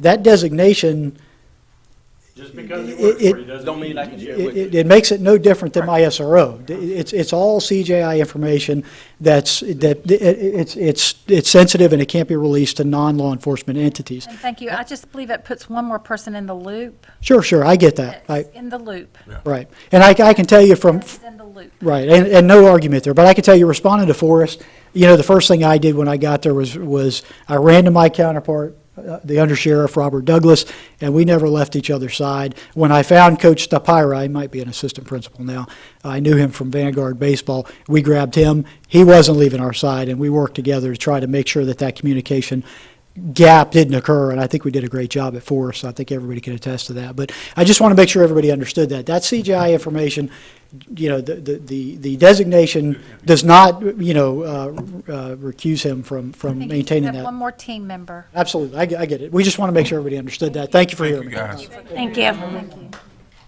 Is that it? I won't come back, I'm sorry. I promise. Okay, that's it. That's Thank it? you. All right, Thank yes, you. Is ma'am. there any public comment? Wait a minute, before Dennis go. Dennis is still the what's it, Director? Director of Safety of School. Nothing's changed. His title stays the same. Under that designation, he still has to have a badge though, correct?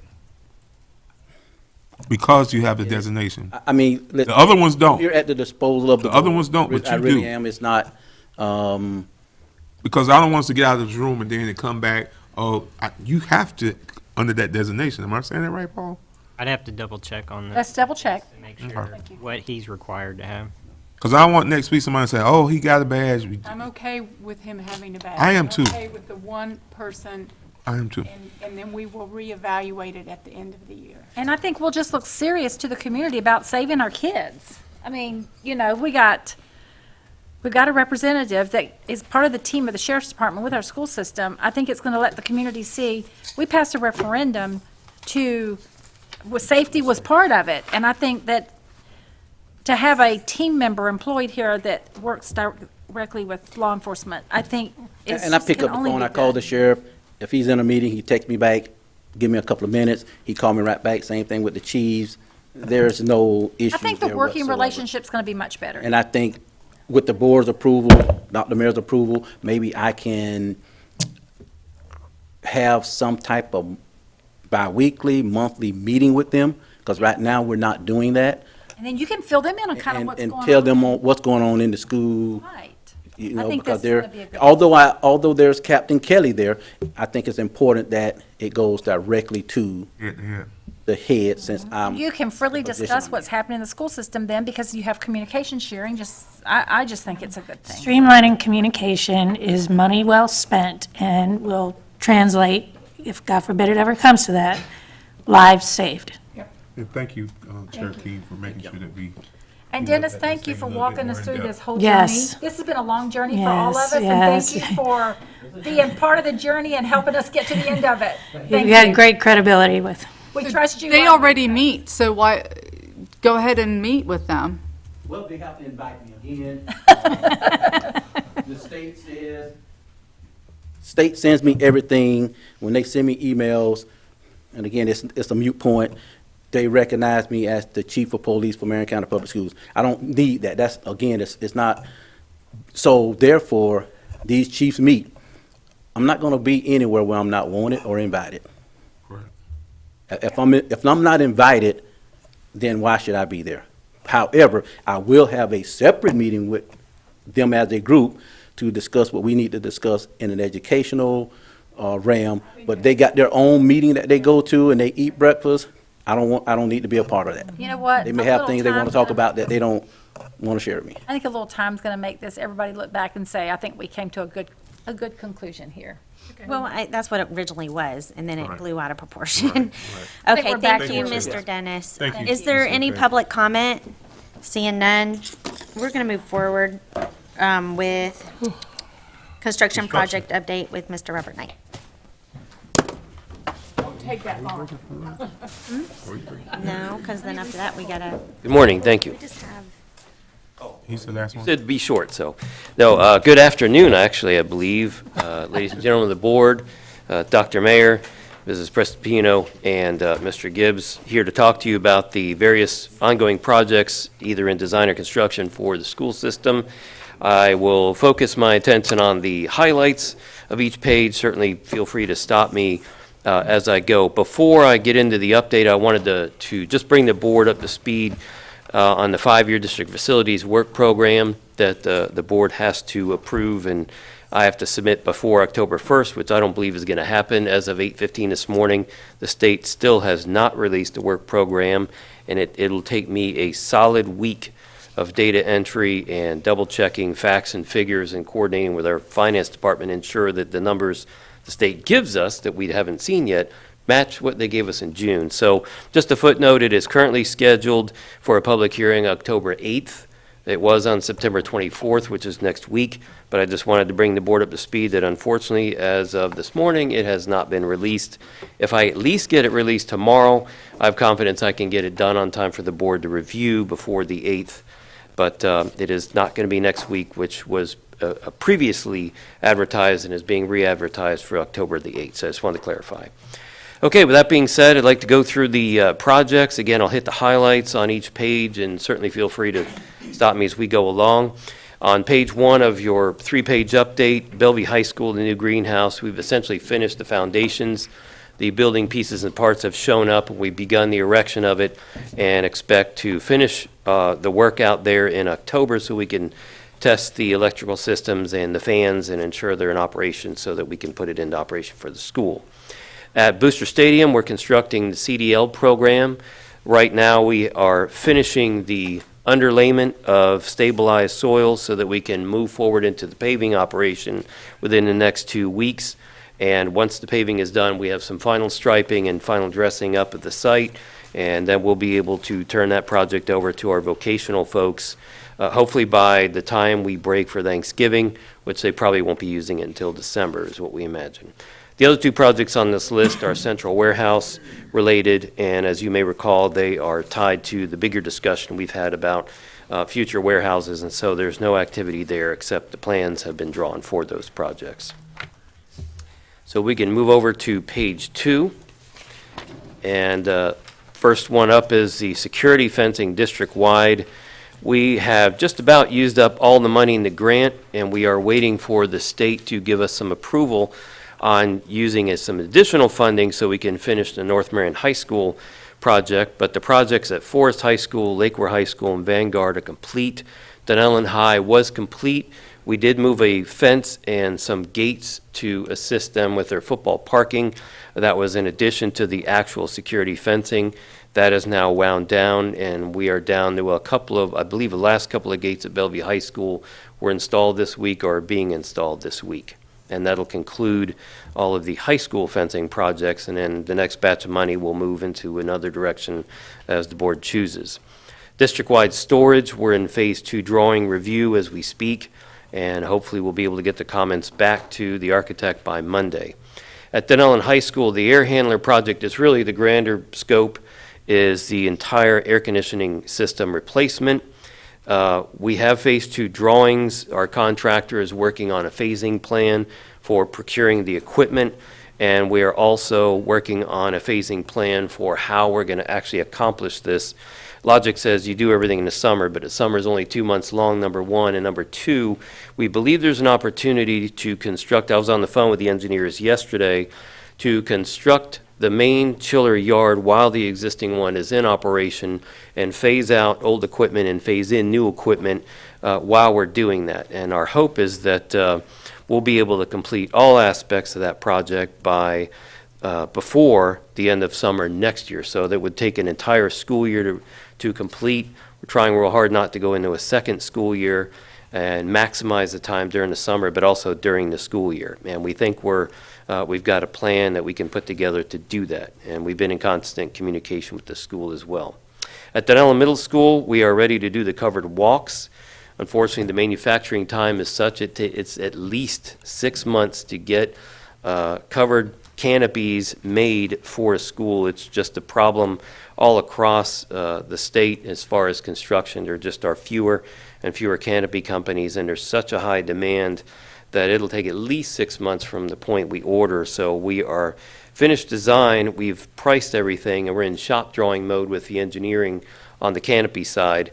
And by the time the canopies get here, we're going to start work on the foundations, but we have to be very careful not to take the canopies away and leave too much gap before the new canopies come in. Otherwise, the kids will be subjected to weather. And so we expect to finish that. We said fall of 2020. That's really August of 2020 because the canopies themselves are probably not going to get here until March. And then the trouble is, how do you work around the students? So that's the situation there. At Evergreen Elementary, we finished the cooling tower. That's in closeout phase, and the HVAC upgrade at the Facilities and Tech Services compound. We have sign and seal drawings, and we're in the pricing mode for that project. And I hope soon, because my ear has gone out 4 times in the last month, and they've gotten to a point where they just can't fix it anymore. So we'll go to the last page. At Forest High School, we are replacing one of the main chillers that has been leaking for a few months now, actually about 6 months, and we budgeted money in the 5-year plan to replace the second chiller because they're the same age, they're at the end of their useful life, and what happened to the first chiller will eventually happen to the second. That is in manufacturing, and we hope to get that unit in late October. We'll be able to replace that unit while the rest of the system is running, so the students and the staff should not notice any drop-off in air conditioning just because of the way that system is designed and how we approach it.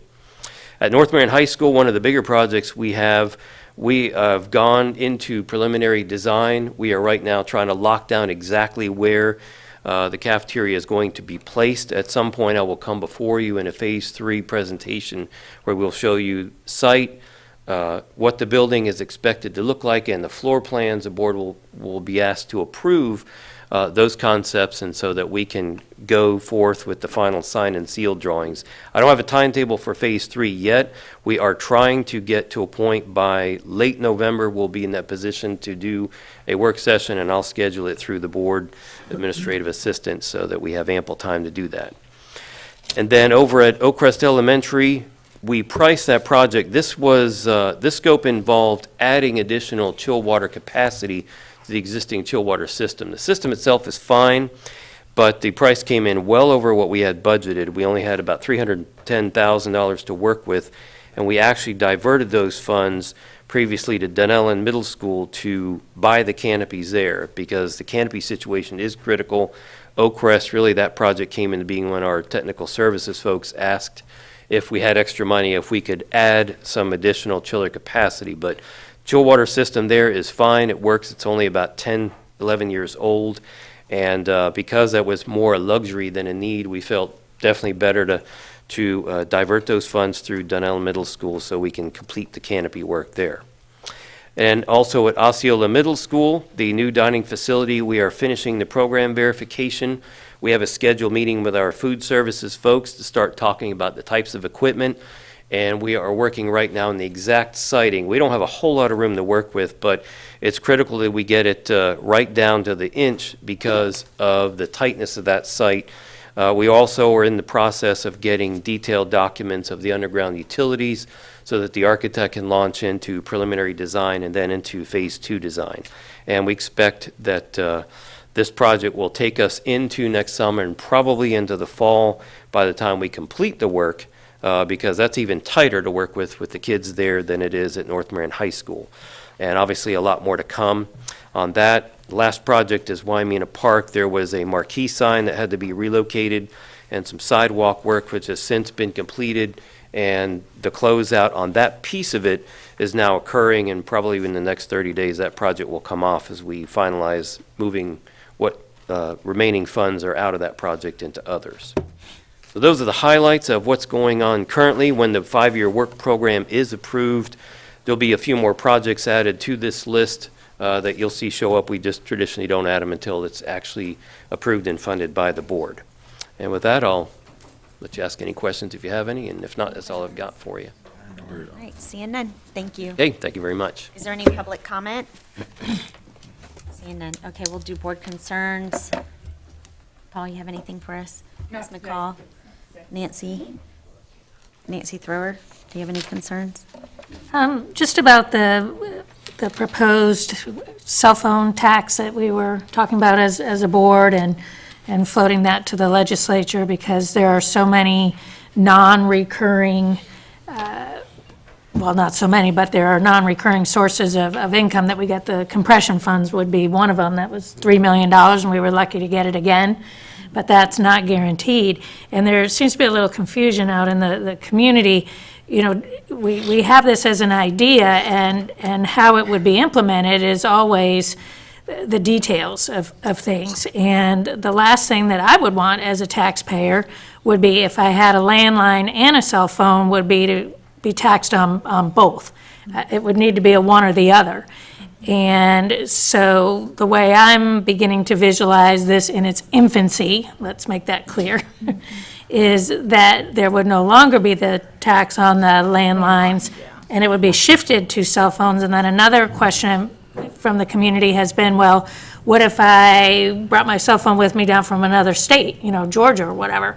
Well, in my mind, I'd be thinking wherever it is you get your bill, you're living in Florida, so wherever it is the address that your bill is going to is how that may be implemented, so. A Florida tax. A Florida tax, right. So it just came up as an idea, and it wouldn't be a new tax, it would be to replace what we have lost over the years, just because more and more people are moving away from landlines. So just because it got floated out as an idea and something we want the legislature to consider and communicate with us on, it doesn't mean that it's anywhere close to being written in stone. But in the end, speaking to stability, people feel better, taxpayers feel better knowing from year to year, this is what we're going to be spending our money on, and this is where it's going to be coming from.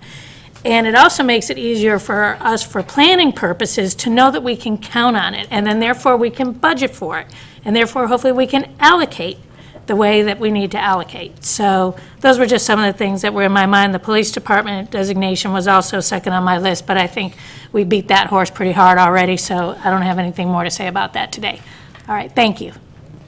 Mr. Cummings. Thank you, Ms. I'm sorry. Oh, just a comment to something she said. Remind people that the school construction is going to happen. Do we really want it on an ad valorem tax? Only the property owner's funding it. That would be my argument for that. Do you just want, as a property owner, do you want to be the only one funding everything? Or spread it more equitably. Yeah. And thank you, Ms. Thor, Ms. Stacy, Ms. McCall.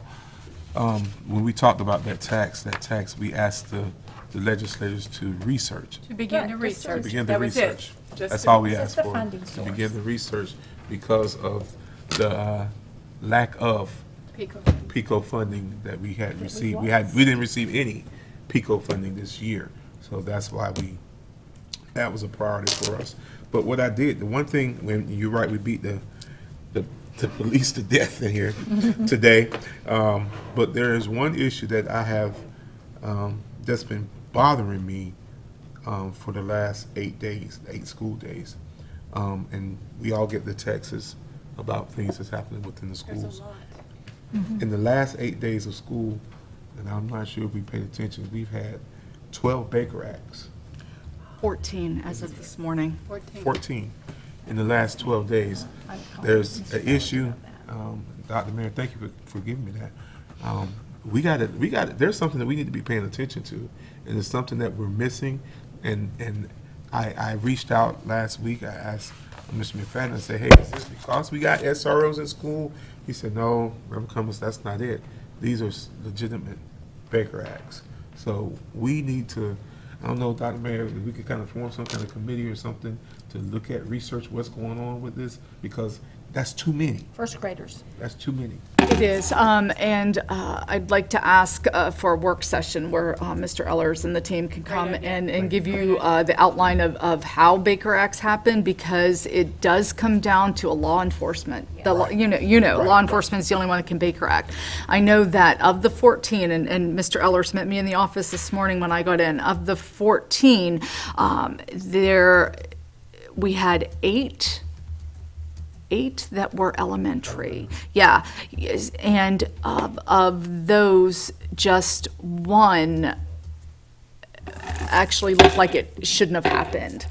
in the other elementaries, and we get into some privacy concerns, but of the other ones, they were kids that were, oh my goodness. So there is a problem. There is a problem, and so we do need to look at it and address it. So I'd like him to come at the soonest possible. And in the interim, I'd like him to have phone conversations. I don't want him to email it because it's private, but please reach out to him for phone conversations in the interim.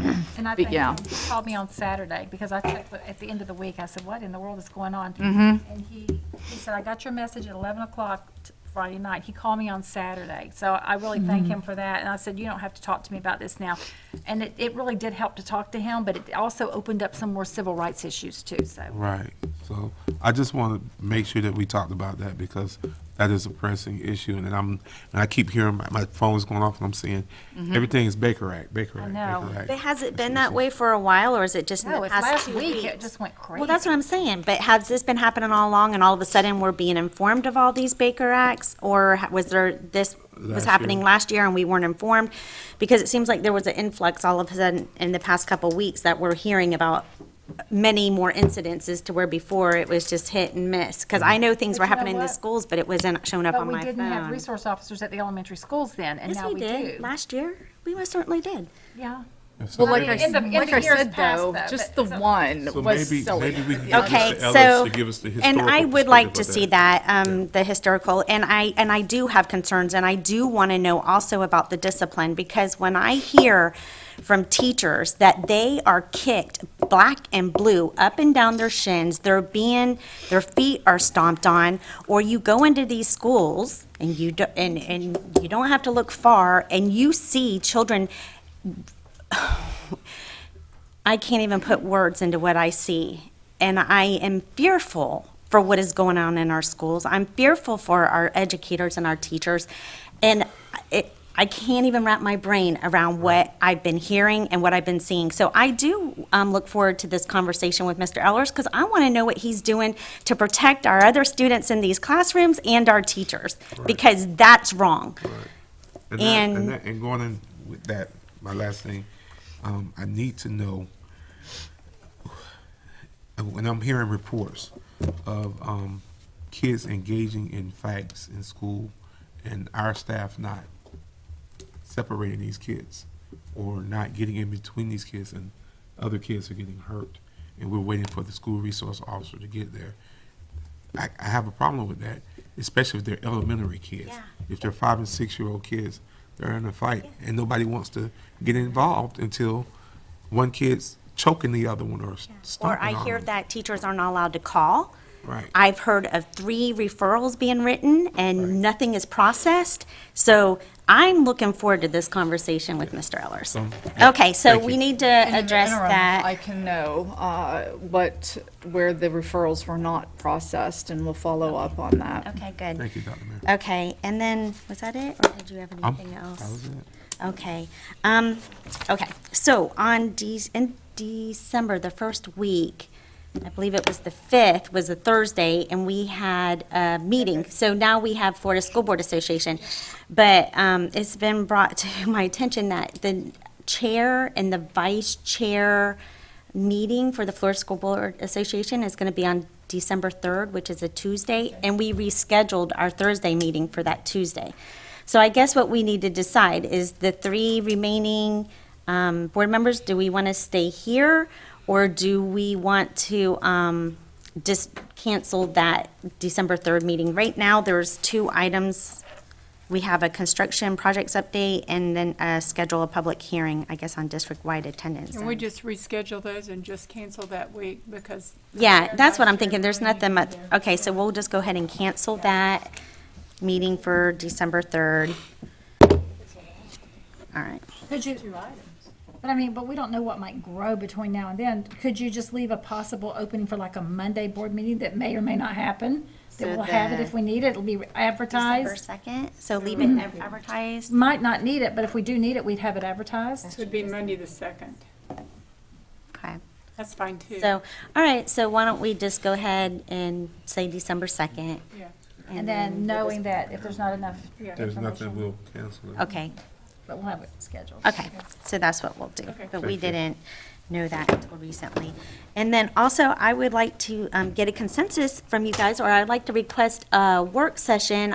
Earlier this week, I met with some representatives from St. Leo University, and they have a great idea with our paraprofessionals who could maybe use a resource for being teachers, and I would love for them to come and present to us. I think it's a wonderful opportunity. So I would like to schedule that for October 3rd, please. So, and that's all I have for today. Okay, and now the chair recognizes the board's attorney, Paul Gibbs.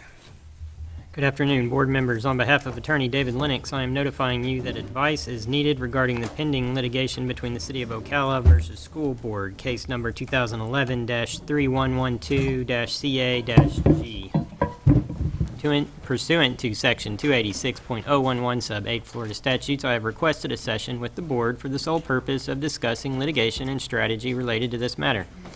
I have asked the board's clerk to cause reasonable public notice of the time and date of this session and the names of the persons attending to be published. As required by this statute, only the superintendent or designee, board members, and legal counsel can be present. I have asked a court reporter to record the session, as is also required by statute. Her notes will be fully transcribed and filed with Ms. Elena Martinez Lopez as clerk of the school board. Upon the conclusion of the litigation, the transcript will be made public record. Thank you. We acknowledge your request. The terms appear to be in compliance with Florida statutes. Board members, we have heard our attorney's request. As chair, I announce an attorney-client session. The statute states that I also must announce the commencement of the session, the estimated length of the session, and the names of the persons attending. The sessions will commence as soon as the room is cleared and the court reporter is set up, following a 5-minute recess to clear the room. It will last approximately 1 hour. The names of the persons attending are Nancy Thrower, Eric Cummings, Kelly King, Beth McCall, Nancy Stacy, Superintendent Heidi Mayer, Deputy Superintendent Grant, is he here? Okay, just Mayor, and attorneys Paul Gibbs and David Lennox. I declare a brief recess to be followed by the attorney-client session, and we are recessed at 12:24.